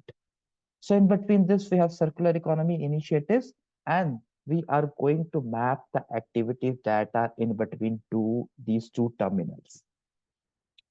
So what are the key components of the proposed platform on which we are working? We need to identify that what is the problem, what are the operational constraints, data availability, and what is in line with the governance modules. To create, then after identification phase come of creation, that we need to design the component sequence of operation, how we could integrate the things. And the beauty of this platform is that we are working hard to integrate AI with it so that it could be future ready and it could accommodate the maximum of the product diversity by which its scalability is not confined to any regional boundaries, and we could have maximum interaction with the stakeholders and making it a future ready. At the end, we need to evaluate, okay, how much we have generated the value out of it, how much we are close to the circular dimension, what improvements are required in policy based upon the real-time assessments, and how the governance requires to improve the product flow in a reversed loop. So these are some of the key components of the digital platform we are proposing. So what are the functions is, we are seeking an opportunity as an intermediary because till now, everyone is desirable for environmental initiative. Everyone is in the hustle to achieve sustainable goals, but there is nothing, any intermediary which could connect those enthusiastic people. So we are providing them opportunity. We are integrating them with the platform as they could register with us, and these all activities are well governed in the portfolios of the governing bodies. I will let you know about the bodies with which we are working. Okay, we are making AI-based digital solutions to the problem which are being there, how the decision phases are need to be improved by AI. Every intermediary requires exchange of the information, so we are providing the accessibility as the content server. If any intended participants wants to drive any information, okay, this platform is going to serve for this purpose, and we are communicating consistently with the stakeholders. So these are the components of the platform we propose. Basically, this is a design proposed by us. It's a very preliminary design. First focus of us is to have a waste management system, because when we are working close with the industries that are in this region of Trentino in Italy, we require some robust integration that is having the waste management system, and it should be an waste management system which is having some app-based system, because indeed everyone is interested to have some handy system. Just we are scanning and we are putting that, okay, this is type of the waste, this is the quantity, this is the last scans we have. So this is going to be an input to the system of the concerned body, which is by which the data is being synced continuously. So this app is going to be an game changer, where we will be taking things away from the paper-based data inputs to the digital one, which could be directly synchronized with the concerned body's server. And this is going to be the input for our platform, where waste is going to be identified by the waste codes which have been issued by the European Union, because I told we want to improve the scalability and diversity of the product in future. So this waste codes are going to be the game changer, which are being promoting, which are the base for improving the uniformity in the decision. We are fostering the participation of industries. We require reverse logistic partner support. We require facilities for making this. And at the end, we will process analytics. I told waste management is the intended to digitalize inventory management. Okay, waste codes and participation of industries is going to be benefited by the AI-based inputs. I will be letting you know how it's going to benefited by the AI-based outcome. As I told, user interface doesn't require any coding or anything. They require just the outcomes of it, and how these outcomes will be delivered. I will be progressing with it. So we will be having some incorporation machine learning based decision making, because we need to improve this rate of the decisions. So based upon the past experiences of an industry, we want to integrate an algorithm by which decision making could be make a prompt and process analytics for analyzing, okay, how much we have gained in terms of business that we generated, because it's going to be a marketplace, how much circularity is achieved, and how we are progressing continuously with the time in terms of the value generated, in terms of stakeholder interaction and ease of the governance. We are going to be basically future ready with this. So this is the region under consideration within Italy. We are working this as a first pilot model for the Trentino region, and we are working close with the Chamber of Commerce of Italy. We are working with the Industrial Association of Trento. We are working with the APA, with the Agency for Environmental Protection. And this is the funder which need to be acknowledged here. This is the local foundation which is funding this project. So what is the AI implication? Okay, this is the biggest thing that became out. This is going to be very tough graph for anyone that what it is, but exactly in a simplified manner, I would like to explain you that more thick is the arrow, more thick could be the interaction among the stakeholders. Basically, it shows which sort of industries could have possible potential donor and recipient relation. That okay, this shows that if there is industry A, B, C, and D, so we need to check out among these four which could have potential donor and recipient relationship. These all are been the deductibles of the AI-based mechanism that we have indulged with the waste scores that are available in the MUD data of Environmental Agency. And thick is the arrow, more is the better connection between the potential donor and recipient for the Trentino region under consideration. For an instance, if I focus, this is the 2020s for the manufacturing of chemical and chemical products. Okay, they have a very close interaction with the one which are wholesale traders, and it is having one close one with the basic pharmaceutical products and preparations. and it is believable in the real time. Okay, this is possible interaction. Why shouldn't I knock the door of this thing? Okay, we have the scrap for you. You could buy it at a lower cost and you could improve the value. So it's going to be an beneficial arena for both donor and recipient. This is the how the AI triggers the decision making. So what is the impact of AI? If we are going to have waste management system, it's going to improve the data collection and integrity and its synchronization with the platform, which is mandatory to be filled by any company. It's going to improve the interaction. Yes, we are getting the potential donor and recipient. That is the impact of AI integration, this platform. We are fostering business models. We are improving the decision-making process. Yes, we are making assessments of the circularity we achieved, and we are determining the metrics in terms of the values we generated. It's improving the analytic dashboard. Thank you, Dr. Janpriy. I just want to kindly remind you we are a little bit over time, so if you're able to Okay. share So the main key points, we'd really enjoying it, but unfortunately we're a little bit past time. Thank you. Please continue with wrapping up. Sure, I am wrapping up. So this is some of the differences between the before scenarios and after scenarios based upon the various aspects of the circular economy, that governing mechanism, interconnectedness, waste, how it was before and how it could be possibly after this platform. So this is the prototype that we developed of our project platform. It is being under development phase. This is showing the screenshot of the companies that we have registered. We are having the details of companies. We are having the complete details of the companies here. We are having the material availability of the that is being feeded by every company. And this is the type of the company, that is description is manufacturing, construction, service, which is being a dashboard of our platform. This is the output of the waste management system we developed.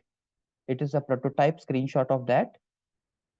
And this is a small compilation by me, that in the heart of the progress, a circle spin where waste become wealth and new life begins. The linear path once was a straight and long, now bends and curves to where it belongs. It's a little, I was having some time with me. I used to write down things. Digital threads wave the system bright, guiding the flow with data and light. Machines hum softly, sensing the call to measure, to track, and never let fall. Old goods reborn with purpose anew, from discarded fresh value grew. Digital minds map each small part, connecting the dots with science and art. A world where nothing is truly lost, where waste bear not the heaviest cost. In the cycle we trust, with the code as our guides. Circular future, our planet's pride. So this is my compilation for the circular future, and these are the outcomes that I shown to you. So this is all from my side to you, and thank you for your patience listening. Actually, thank you, Dr. Sharma, for sharing your insights on sustainable digitalization, the key points on the circular economy, the AI implications for the Trentino region. Your development, the project of a proposed digital platform to promote circular-based initiatives at the University of Trento are invaluable. And I'd like to personally add, the waste becomes wealth, a new life begins. That's just really fabulous. Thank you so much. We really appreciate it. Thank you. Thank you once again. We will now hear from Mr. Manuel Badel, founder of Badel Media. He will explore the application of blockchain in the media industry and how it's being used for innovative projects. Welcome, Mr. Badel. Thank you. Thank you, Sabrina, and thanks to all of you for having invited me today. Thanks for the to the Italian Trade Agency for this event. And so I'm going to share my screen. So just let me know if everything goes well. Okay. Perfect. Perfect. Yes, okay, thank just you. Going to, is it full screen for you or no? No, but Oh. I mean, it could work this way too, whatever you prefer. I think it might be that button next to 112%, the one where there's like this little. Oh, okay, you got it. Great. Okay, it's working. Yeah. Okay, Beautiful. perfect. Okay, so sorry. I'm just going to. because there are many things on my screen. So, okay. So hello, my presentation won't be too technical. I just want to illustrate how blockchain can be applied or is already applied in the media industry. And when I say the media industry, it's mainly the film, TV, digital content, gaming sectors. So really, we can say the creative industries actually. So sorry, it's a bit long. I have a little problem with my computer, but it won't be long. I think there are too many things that are open on my computer. So sorry, won't be long. Okay.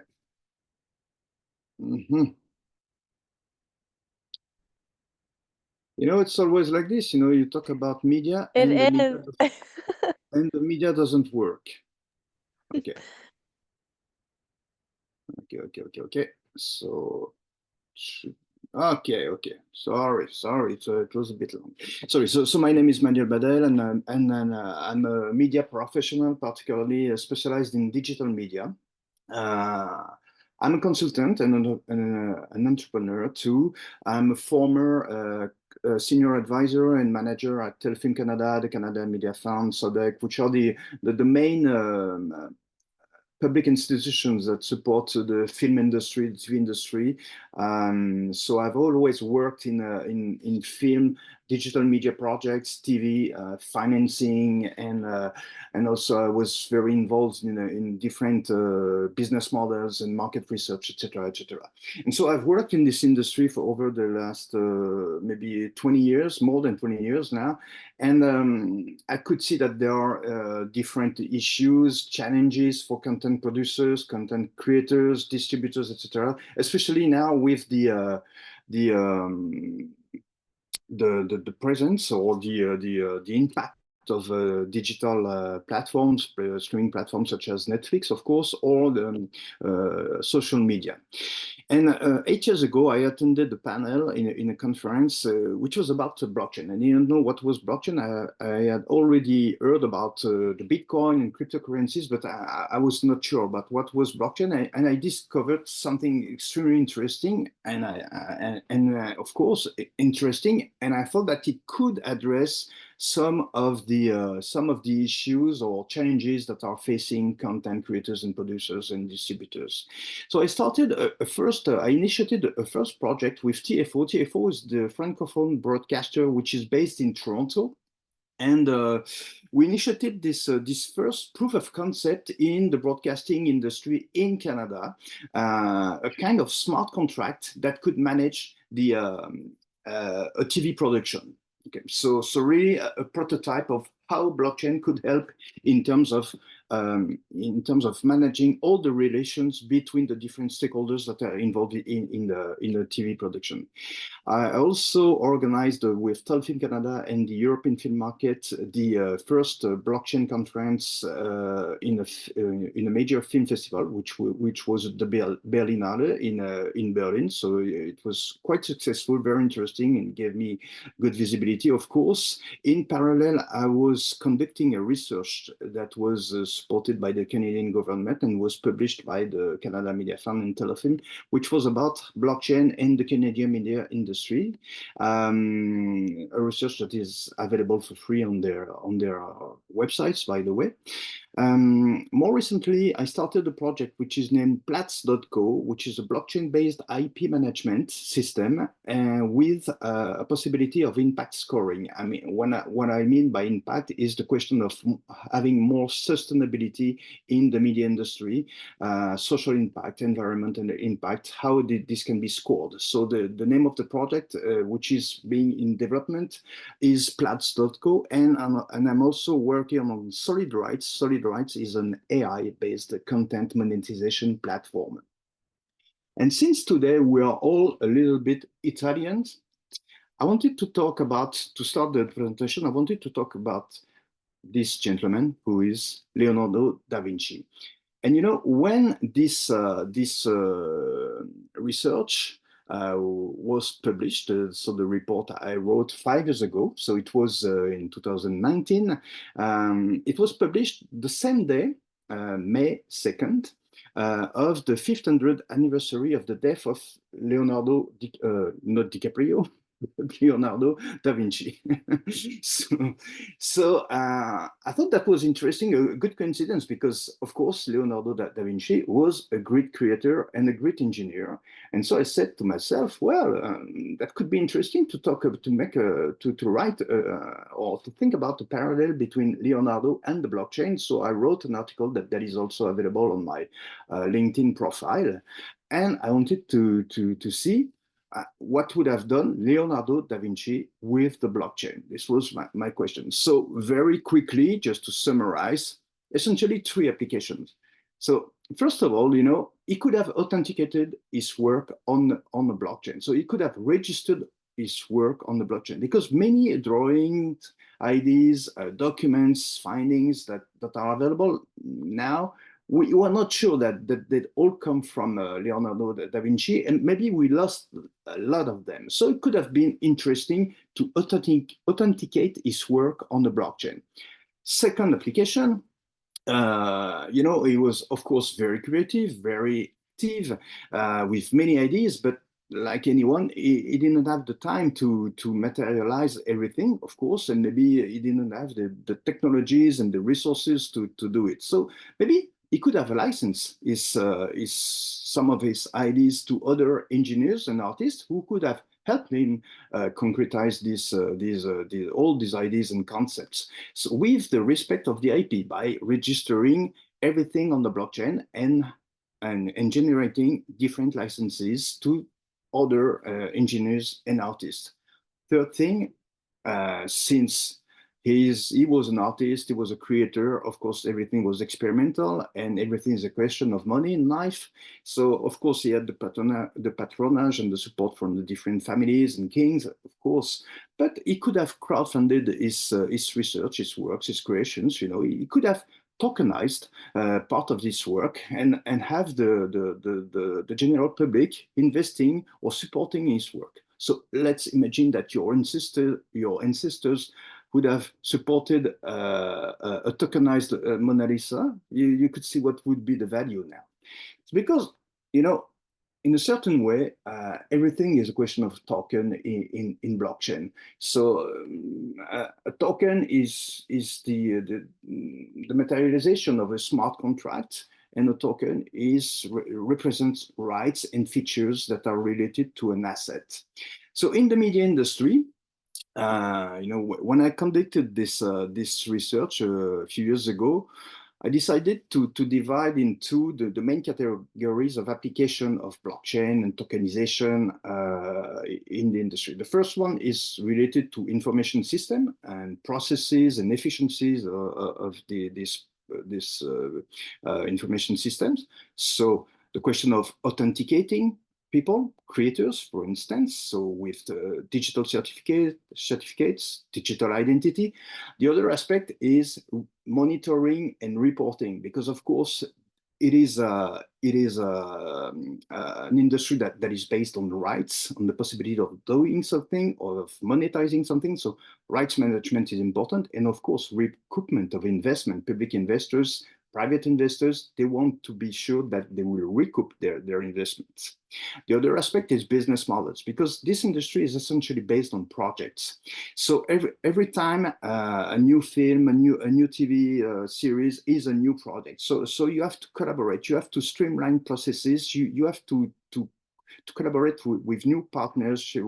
For instance, co-productions between Canada and Italy. Let's say you have 2 producers, so there are challenges. So transparency could help in terms of having new ways of governing a project, but also in terms of contracting, financing, distributing, licensing. I think that blockchain tokenization is the ideal technology to facilitate the way content creators can access directly to their public and find new ways of financing and distributing and licensing their content. one of the key elements I want to insist on is the transparency and traceability for rights management. As I said, it is extremely important in the media industry, the question of rights management. This is a representation of what is the industry. So you can see that there are many stakeholders that are around an IP. So the IP, the intellectual property, is central. And you have a lot of people that are involved in the value chain. You have investors, you have producers, co-producers, the original creators, you have the original IP. I mean, a film can come from a book, or a film can come from a previous film. You know, here we have Blade Runner. This is the first version of Blade Runner, but recently Denis Villeneuve, the famous Canadian filmmaker, directed a new version of Blade Runner. So this is the question of right is central, and the question of rights is at different levels, for monetization, for exploitation, for making sure that the chain of title, the chain of rights with all the other stakeholders is respected and is clean and clear and transparent in a certain way. So this is very complex, and this is where traceability is extremely important. And blockchain can bring something very new and very interesting for content creation.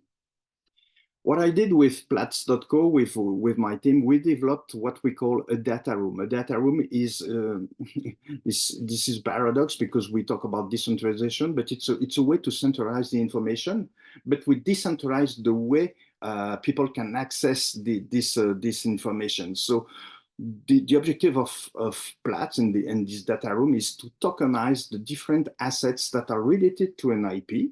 So the assets can be the characters, the music, the script, could be different things, you know, many things that are composing in a certain way the IP. And so what we are doing is we are tokenizing and we are facilitating the transfer of information, but also transactions between the different stakeholders. And we are also measuring impact in order to facilitate the way, for instance, public funders want to make sure that their investments are aligned with their corporate objectives. You know, the media industry, the creative industry, this painting could summarize what it is in a certain way. I love this painting. I love this painter. This Jackson Pollock, you know. But if you look at it, you see that there is clearly a challenge in terms of accessing the information, in terms of opacity, so transparency, and the way people can make sure that their creation will be traceable, and creators will be fairly compensated in a certain way. With blockchain, maybe we could do this, you know, a Mondrian painting. So I'm not saying that it's better in terms of art, but I'm just saying that it seems to be much more organized than this Jackson Pollock painting. So, but the colors are quite the same and the composition are quite the same, but a little bit more organized with blockchain technology. The other key benefits, and the last one I wanted to insist on, is the question of funding. As I said, you know, funding is very challenging presently for content creators, content producers. There is a lot of risk, but also there is a lot of risk because there are being able to reach audiences, to retain audiences, to have the engagement of the audiences, and then monetize the content regarding with all the audiences that can be reached is really challenging for content creators, particularly in the documentary field. You know, when you produce documentary, you are not producing a blockbuster, so it's very complex to be financed, because the return on investment generally won't be very high. It's very complex to be distributed. So the people who are directing and producing documentaries have to be creative in a certain way. And so this is an interesting example. You know, this is an American documentary that was produced 2 years ago.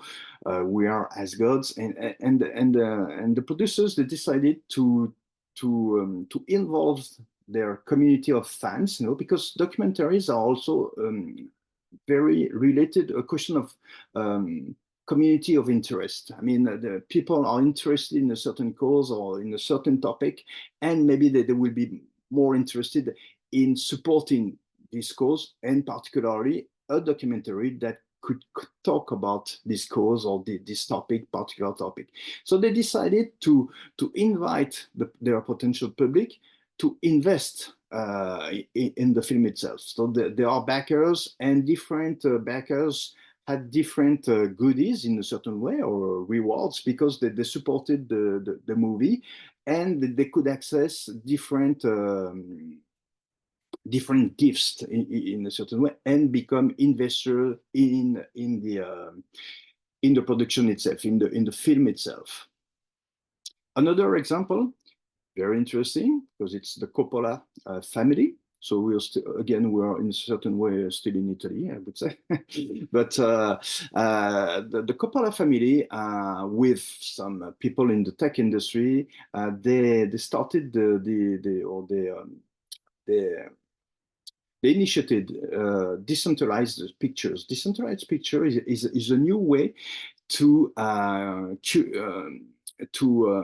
choose film, to invest in film. It's a curation platform where they propose to fans and community and publics and professionals to evaluate, review, moderate content, and commonly to decide on the investment, the support of a film. So it's very interesting because this approach is clearly decentralized. So the decision, the power of decision is decentralized, is shared between a community of users.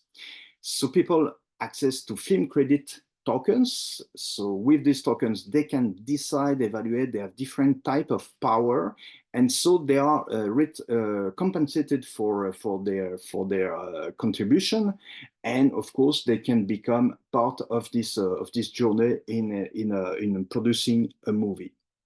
Finally, I just wanted to talk about very quickly about the concept of DAO, so the decentralized autonomous organizations. With this example, this Holly Erdens, she's a pop singer. She's American, I think, or British, I don't remember. But she decided to, because she said, okay, my main asset is my voice. So she decided to give her voice through a digital twin based on AI. So any artist could use her voice to create new songs. This is very interesting because, of course, she doesn't give the possibility to do this. It has to be decided and accepted by the DAO itself. So the DAO is managed through a smart contract, of course.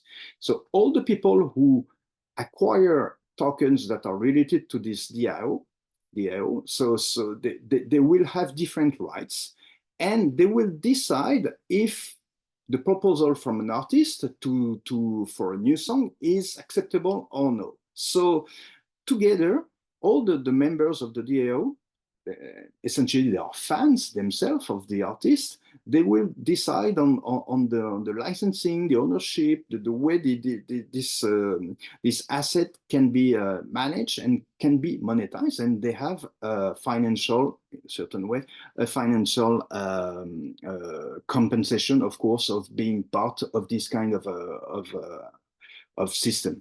So the decentralized autonomous organization is something that is extremely interesting in the media industry, because most of the time, media industry will be based on projects, on communities of interest, on fans. And this is where, when you decentralize the power, you can create a kind of synergy between the financing strategy of the media itself with the marketing strategy, and you create awareness and audience engagement.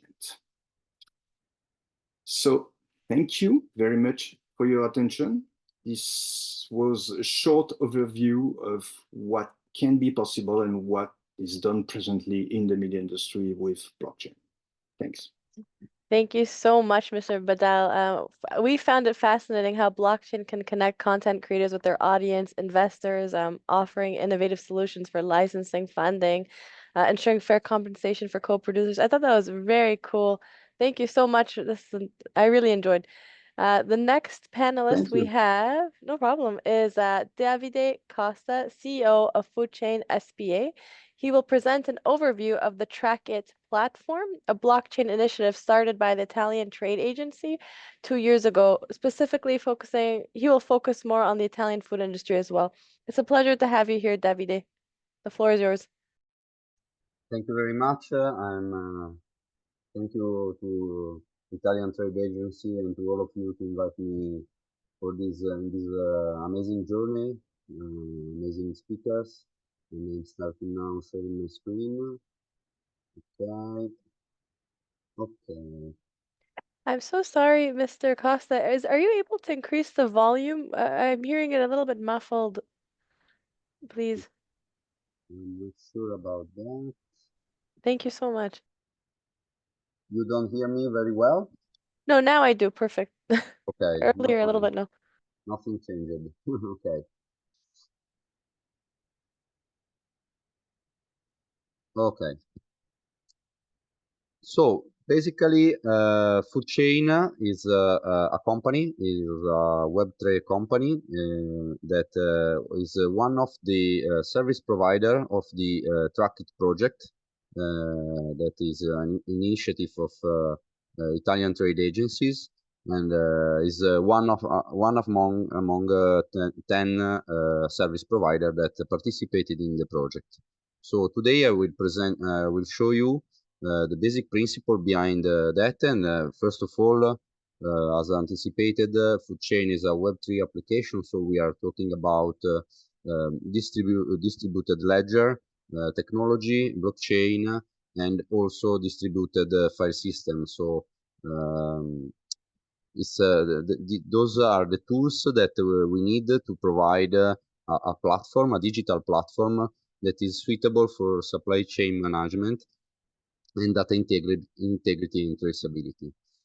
In a nutshell, Food Chain was born in 2016. The idea was about a couple of years before this year, and since that day we served more than 200 companies that created in the Quadrans blockchain more than 1 million transactions across different industries. So Food Chain was born for the food traceability, and we will see exactly the goals that we want to reach. But after that, during the last years, we worked in different industries, not only restricted to the food one. Food Chain is one of the first initiative that pioneered this sector, because we saw in the year the evolution of a blockchain application, and the first idea was to use Bitcoin technology to provide traceability and also supply chain management. But the goals of this Food Chain are always related to protecting made in Italy, basically. But we saw that the made in Italy is not the only one, because there are plenty of example of application that we can't even imagine at the beginning, in order to provide transparency, authenticity of the information, data integrity, and also in some cases security. So we strongly believe that blockchain technology will change the world. Our goal is to decentralize basically information and supply chain, providing as much as possible of transparency, because as some of the speakers told very brilliantly in the beginning of the panel, supply chains are very complex. So it's not always simple to put together supply chains, because in most of the cases there are competitors, there are different agreement that don't allow the full transparency in most of the cases. But we created, we designed, we engineered a solution that I like to call with a different level of transparency. So you can achieve full transparency, or as a company, you want to protect your business, so you need to provide some level of opacity also. The problem that we want to face are obviously fake food, fake goods, wastes, and we want as much as possible to create customer engagement and trust. Because also in Italy we have problems about counterfeiting and also different type of problem about the source of the raw materials. Very briefly, the problems that we know are affecting all the companies all over the world, and there are fake goods, especially Italian goods, but not only, for billions of euros in equivalent value. And also we have different projects that aims specifically to reduce food wastage. That is also, if you imagine that 1/3 of the global food production is wasted, is something that is not acceptable anymore. Knowing that we have cutting edge technology available. Last but not least is the problem of consumer engagement. So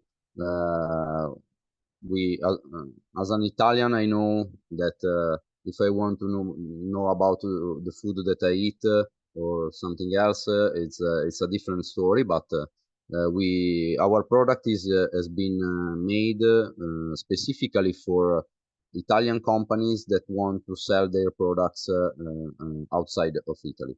So where people don't know, in most of the cases, don't know about Italian denomination of origin or a specific procedure that we apply to the Made in Italy, and also we want to fight some initiatives that are basically misleading in some cases about the labeling of what is healthy, what is not healthy, and so on. The example that we can find are almost something that we all know. So sauces and cheese, the famous Parmesan and tomato sauces are the most Italian sounding products that you can find all over the world. So our response to this is to create a channel, a direct channel as much as possible between the company and the final consumer. So in which the supply chain, if this is something that is to benefit for all the supply chain, also for example, all the supply chain can be involved in this process. And the goal is to tell to the final consumer the story of the product and its origin, basically. This is made. We strongly believe that blockchain technology is the only technology that can be used for this purpose, because it's not mandatory, but it's something that can guarantee this kind of process.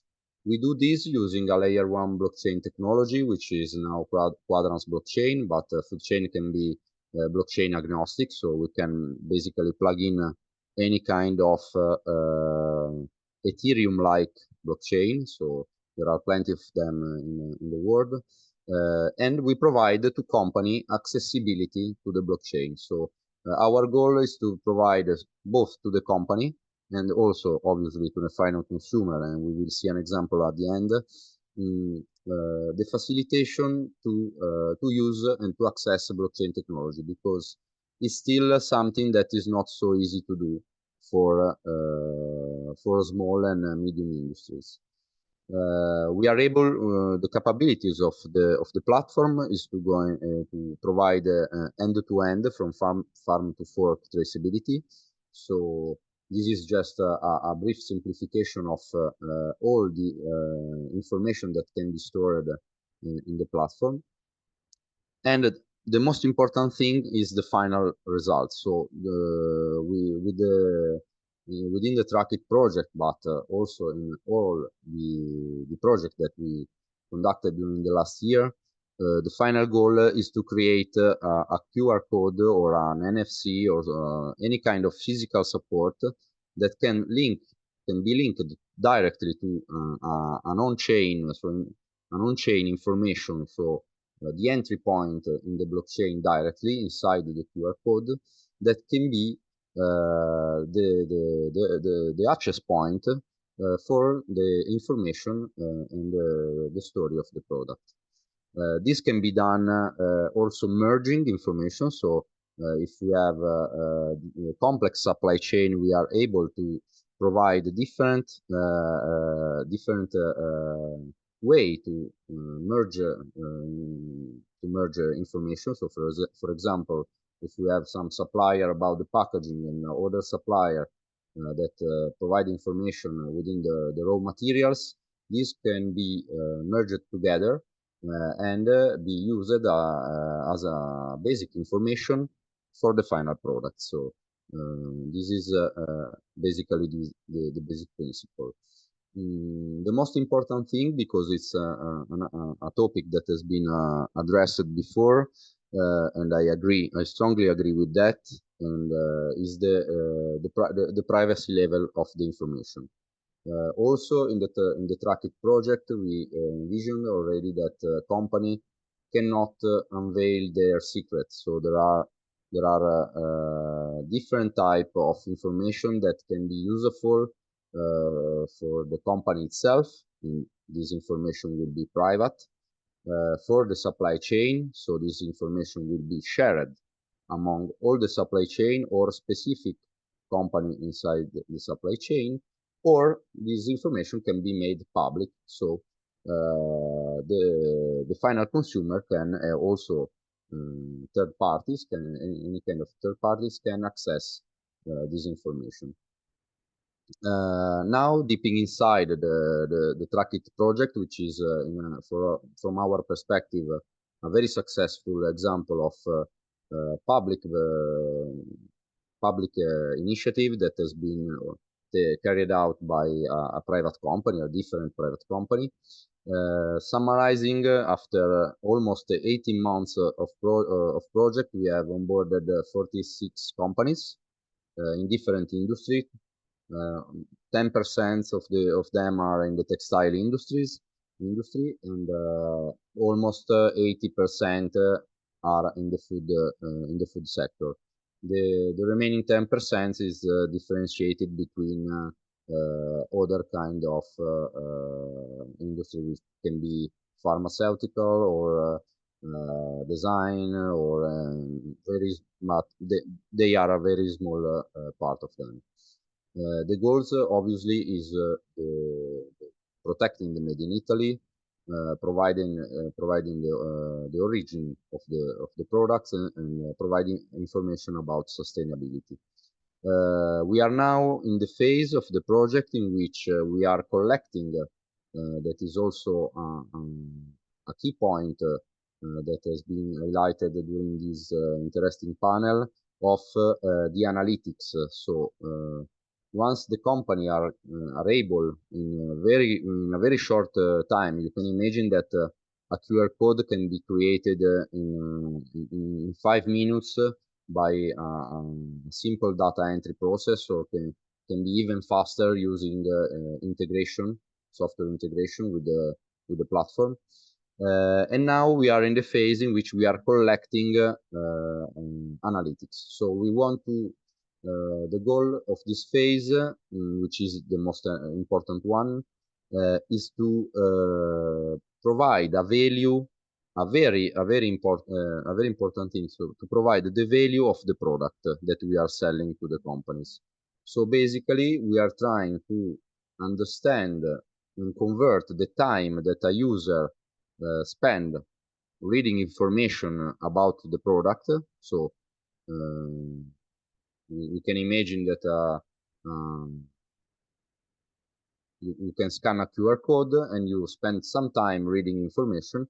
Okay, now we are providing and converting the time spent to this action to an added value that can be applied to the product. So providing value for the company and to the final consumer.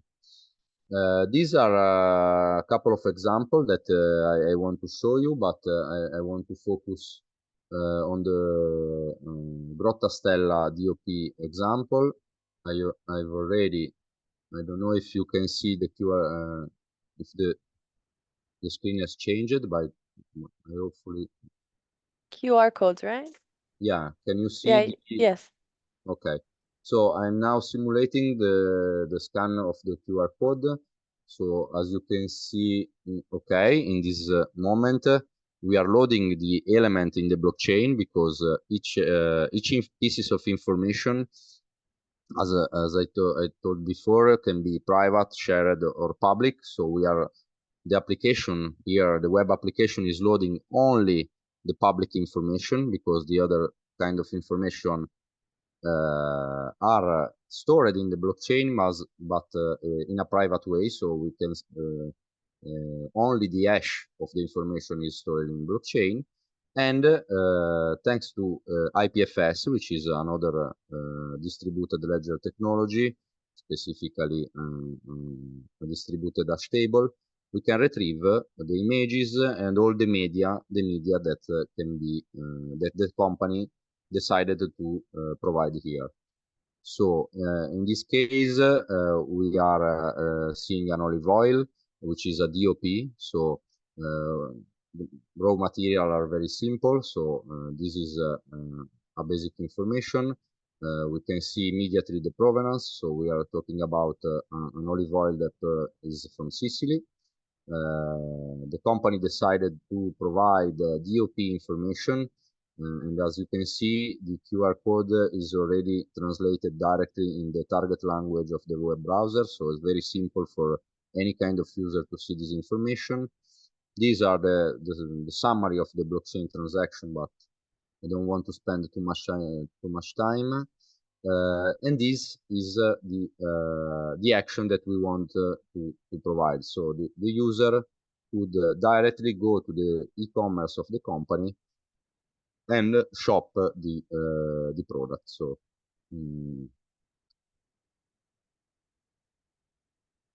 next to this, we can see the processing phase. So we are able to see all the productive process of the raw materials arriving to the final step, which is the bottling. The experience is very smooth. You can see that you can go back and forth to the processing process simply using a button. And at the end, you can see also the storage of the final product and the field that has been provided with a specific provenance indication. So this is the final example. Okay. You can, if you want, I can take some time. I provided also other examples that are not specific to the TrackIT project because I think that they are very interesting. This one is a small producer in the pasta industry, so that is working very well with us. And this is Linificio Canapificio Nazionale, which is a very important company in the textile industry.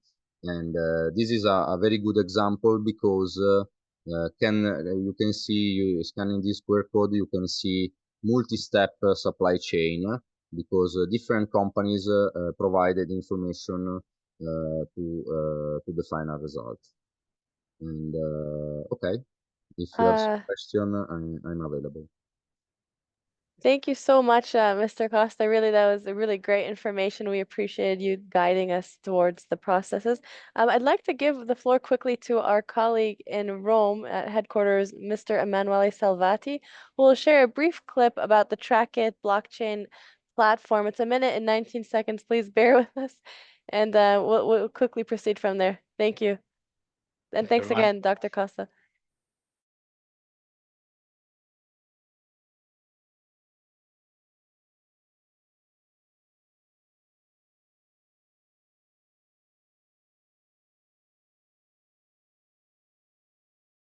And while Emanuele is going to show us the video, if anybody has any questions, please type it in the Q&A. And also from one of our speakers, Manuel Badel, he has a question for the audience.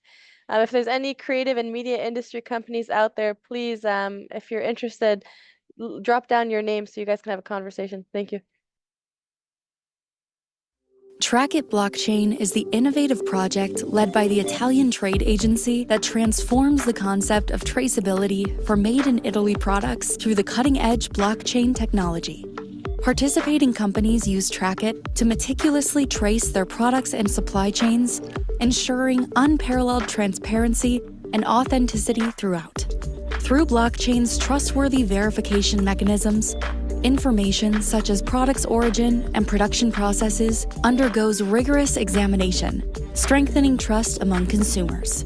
In particular, blockchain technology ensures the immutability of data and highlights the production step states, giving a sense of accountability and serving as a deterrent against Italian sounding and misinformation.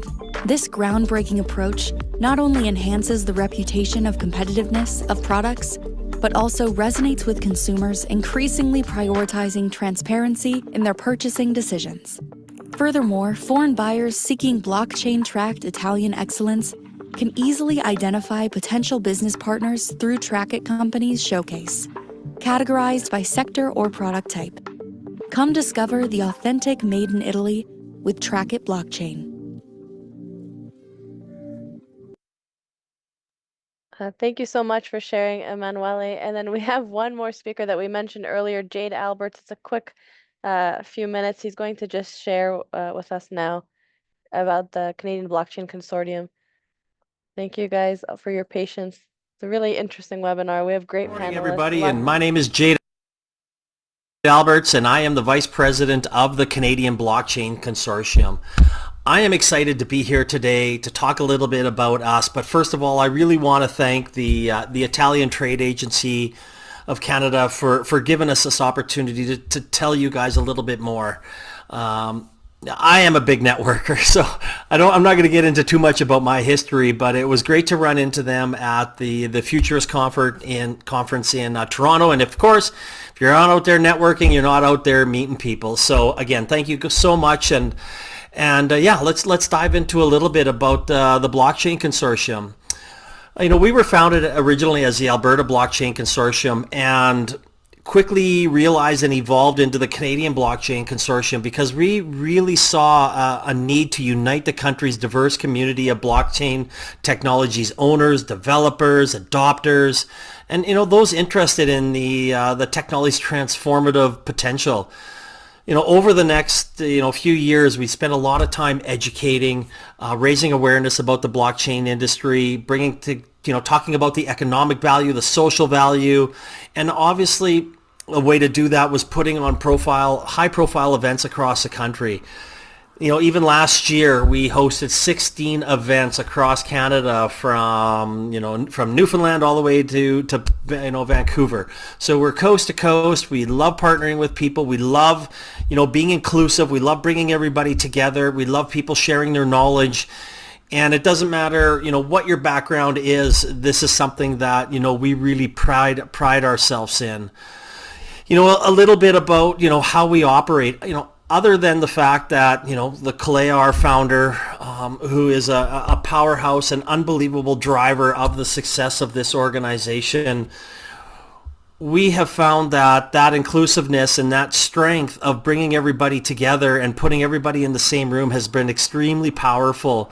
So we have created multiple committees to really emphasize and talk about this at a big level. So whether you're our access to banking committee, our cybersecurity, our Web3, our mining, our regulatory, our policy and advocacy, we are starting to put together a couple new committees that the industry is asking for. And what this does is it really puts everybody at the table to talk about what's going on the different sides of the industry, to talk about where the industry is moving, how fast it is moving. But more importantly, these committees work together and we share the knowledge that we come up with. If you go to our website, which is canadablockchain.ca, you will see that we have put together many white papers. We are just starting to do one on tax. We've done one on mining and environment. We've industry, policy and advocacy. We just released another one. So I think we have 5 in total right now. So these are all put together by people who are actually working in the day-to-day aspect of the blockchain industry or the digital assets community. When we have these white papers and the purpose of these white papers, we're really focused on making sure they get in front of the right people, whether that be political, whether that be regulatory. So we'll work with the ministers of provinces. We've met with premiers of provinces. We've sat down with the Alberta Securities, Ontario and BC. So we're really making sure that they understand how this industry is moving forward, and we're collaborating and working together for the right regulations and the right movements to make sure that these policies that will be put into place are accurate on the provincial side or the federal side. We are working. We have gone to Ottawa. We have sat in some of their committee meetings and talked about, what we are doing. So whether you are in the government or whether you're the opposition, again, we want to make sure that everybody is on the same page, because in the end, we are here to benefit what's best for Canada. And if it's on a provincial level, obviously what is best for each province. And you don't have to, pay to play. I mean, one of the good things that, that we are proud of is when we are educating and when we are bringing people together, it happens at our events. Yeah, we are a nonprofit, and, it is beneficial if you are, going to be coming to Canada or setting up shop here. I highly recommend sitting down and talking with us. Especially if you're from overseas or if you're from Italy and you want to come here and you're going to be in the manufacturing, you want to set up an exchange or whatever it may be in the digital assets community. We have all the connections to make sure you are there. We are the ones that can help you set up the business development, introduce you to people that you're going to want to be able to talk to. Obviously, leverage some of the white papers that I mentioned earlier on what to do. Talk about how you want to, tackle the government from your side and make sure that you understand what we're doing and how we're working, with this across. Potentially hosting events at your summit or at your office. So again, you are there. But more importantly, it gives you access to our entire community. It gives you access to potentially sitting on panels and speaking at our events. It allows you to make sure that you are involved in the community and you are meeting the right C-suite people. You are meeting the right contacts that will help you integrate yourself into our community a little bit more efficiently. Again, there's just so many great things that we love doing and we are doing.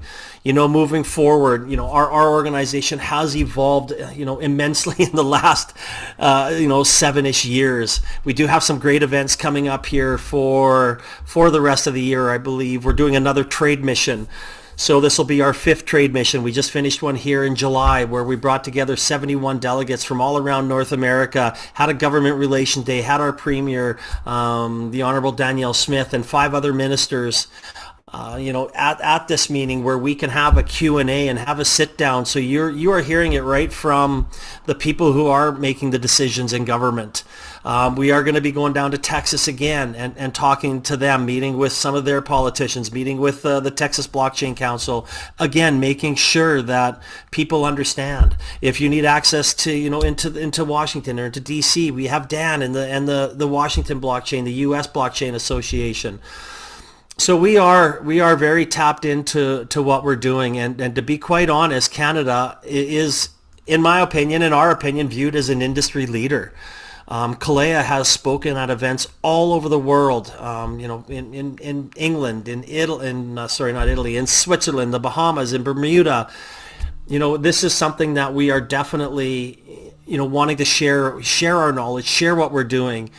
Canada has some of the best regulations, in Canada.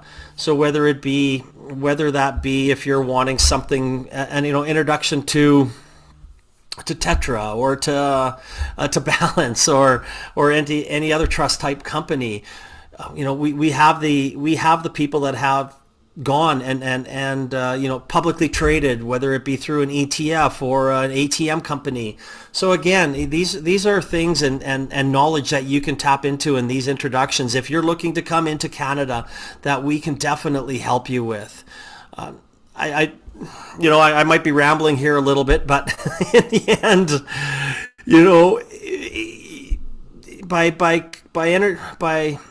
by reaching out to us and setting up those conversations, and it's something that we encourage, we're more than happy to talk about what your next steps are and how we can help you integrate into the Canadian business community, digital asset community, and the entire ecosystem. So if you are out there and you want to, pick the most beautiful country in the world, one of the best countries to do business in. We live in Alberta. If you want to come live in the best province in this great country, I'm a little biased there, please reach out. We can tell you some benefits. We work, with Calgary Economic Development and everybody else. So again, our information will be at the end of this video. Please reach out. We are excited again, and thank you so much for the Italian Trade Commission for doing this. We're excited about working with them moving forward and talking about all the great companies from Italy that would be, looking at moving their business or partnering or expanding their business into Canada. So again, my name is Jade Alberts, the Vice President of the Canadian Blockchain Consortium. Thank you so much for your time. Please do not hesitate to reach out, and I hope you enjoy the rest of your day. Thank you. Bye-bye. So that was a great intervention by Vice President Jade Alberts. Unfortunately, we are really past time by almost half an hour. So for Q&A, if anybody has any questions, please write to toronto@ice.it, and we'll give your questions to the panelists that you're interested to communicate with. This concludes our session, but I'd like to have the pleasure of introducing Marco Saladini, the Director of the Italian Trade Commission in Canada, for his closing remarks to our webinar. Thank you. Welcome, Marco. Thank you, Sabrina. What a wonderful journey today. I will extract briefly what struck me and constitute, according to me, the gist of each contribution we heard today. So we heard from Pietro, and I think one key point there was that from reputation building, there was one long time ago, based on a personal interaction in a localized environment. We need to transition, because we're exiting that environment, to a more universal and reliable way to assess genuinity and trace products to their origin. And let me add that this is the reason why I invested a robust infrastructure to support Italian companies and their products in the quest for authenticity, which is the project TrackIT blockchain. We heard from Gianni Campatelli that Italy is not only the cradle of unforgettable art and delicious food, but also of innovative approaches to Industry 4.0, which has been powered by an injection of public funds into manufacturing companies.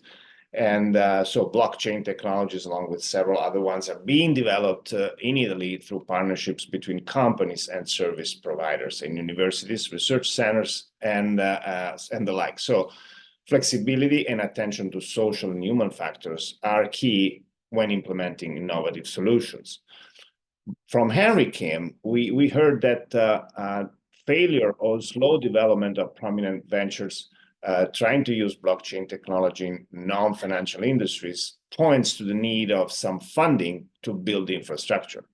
There's no free lunch. So hopes for an extended use of blockchain technology in certifying manufactured products have not become a reality so far. So like a note of caution from Harry. And Lisa Loud explained to us how important an important part of use of technology is privacy and anonymity, and blockchain can definitely help building users' confidence. It can also help all of us to operate in a more decentralized environment, regaining control on our data and enabling us to monetize them. But that requires, and as she reminded us, investments. And the banking sector needs to play a proactive role in this area, acquiring the means to evaluate loan requests by small and medium-sized companies, and aiming and introducing the blockchain technologies and other similar technologies. So financial institutions such as the SEC and Bank of Italy are investing time and effort on drafting regulations and protocols, and this is something that is very promising. From Janpriy Sharma, we heard that the use of advanced and integrated technologies is not as out of reach as some think.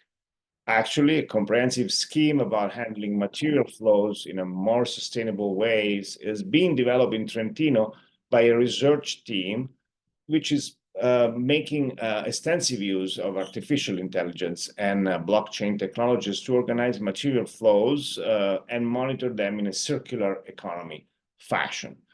And then Manuel Badel opened our eyes on another very important industry, the media industry, which is very well developed in Canada, as we reckon. And it has a very complex web of relations among participants and stakeholders. So there are risks inherent to the growing use of digital media and technologies to produce and distribute content, in particularly and this is, particularly appropriate in a particularly appropriate environment where to apply blockchain technologies for all these reasons. So he made two examples, rights management and protection and funding of new projects that stand out as promising areas of application.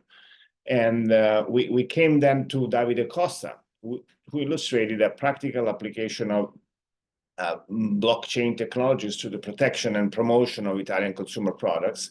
And that's the ITA's TrackIT blockchain project, which is based on an open and proactive collaboration between several Italian innovative service providers, like Davide's, and manufacturing companies, like the examples that he illustrated at the end. And this allows for a transmission of information from the manufacturer to the consumer, which reassures and entices the latter, the consumer, while evaluating a purchase of products made by the former, the manufacturer, and at the same time keeping up with data integrity and privacy requirements. And here the possibilities are endless.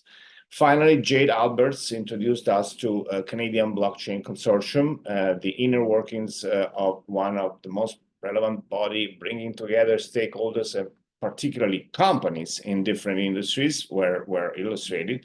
And they have in common the use of innovative digital technologies to open avenues for dialogue inside each industry with policymakers and ultimately with foreign stakeholders and companies that he invited to connect. So I think we drew actually a composite mosaic that returns a picture of digitalization as a vibrant work environment where artificial intelligence and blockchain technologies are the cutting edge.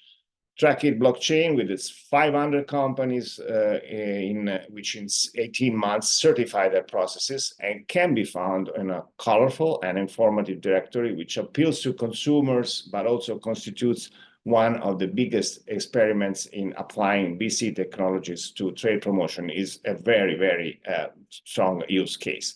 So hopefully we'll be able to meet and work together again in the future around these enthusing and fast developing subjects.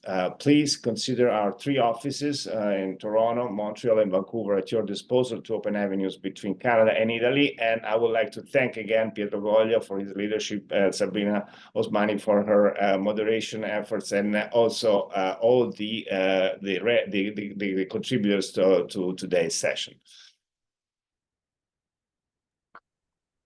Thank you, everyone. Thank you. Thank you, all the panelists and everyone. Thank you. Have a great day. Bye. Thank you. Bye. Amazing all. content. Thank you. Bye-bye. Thank you. Ciao.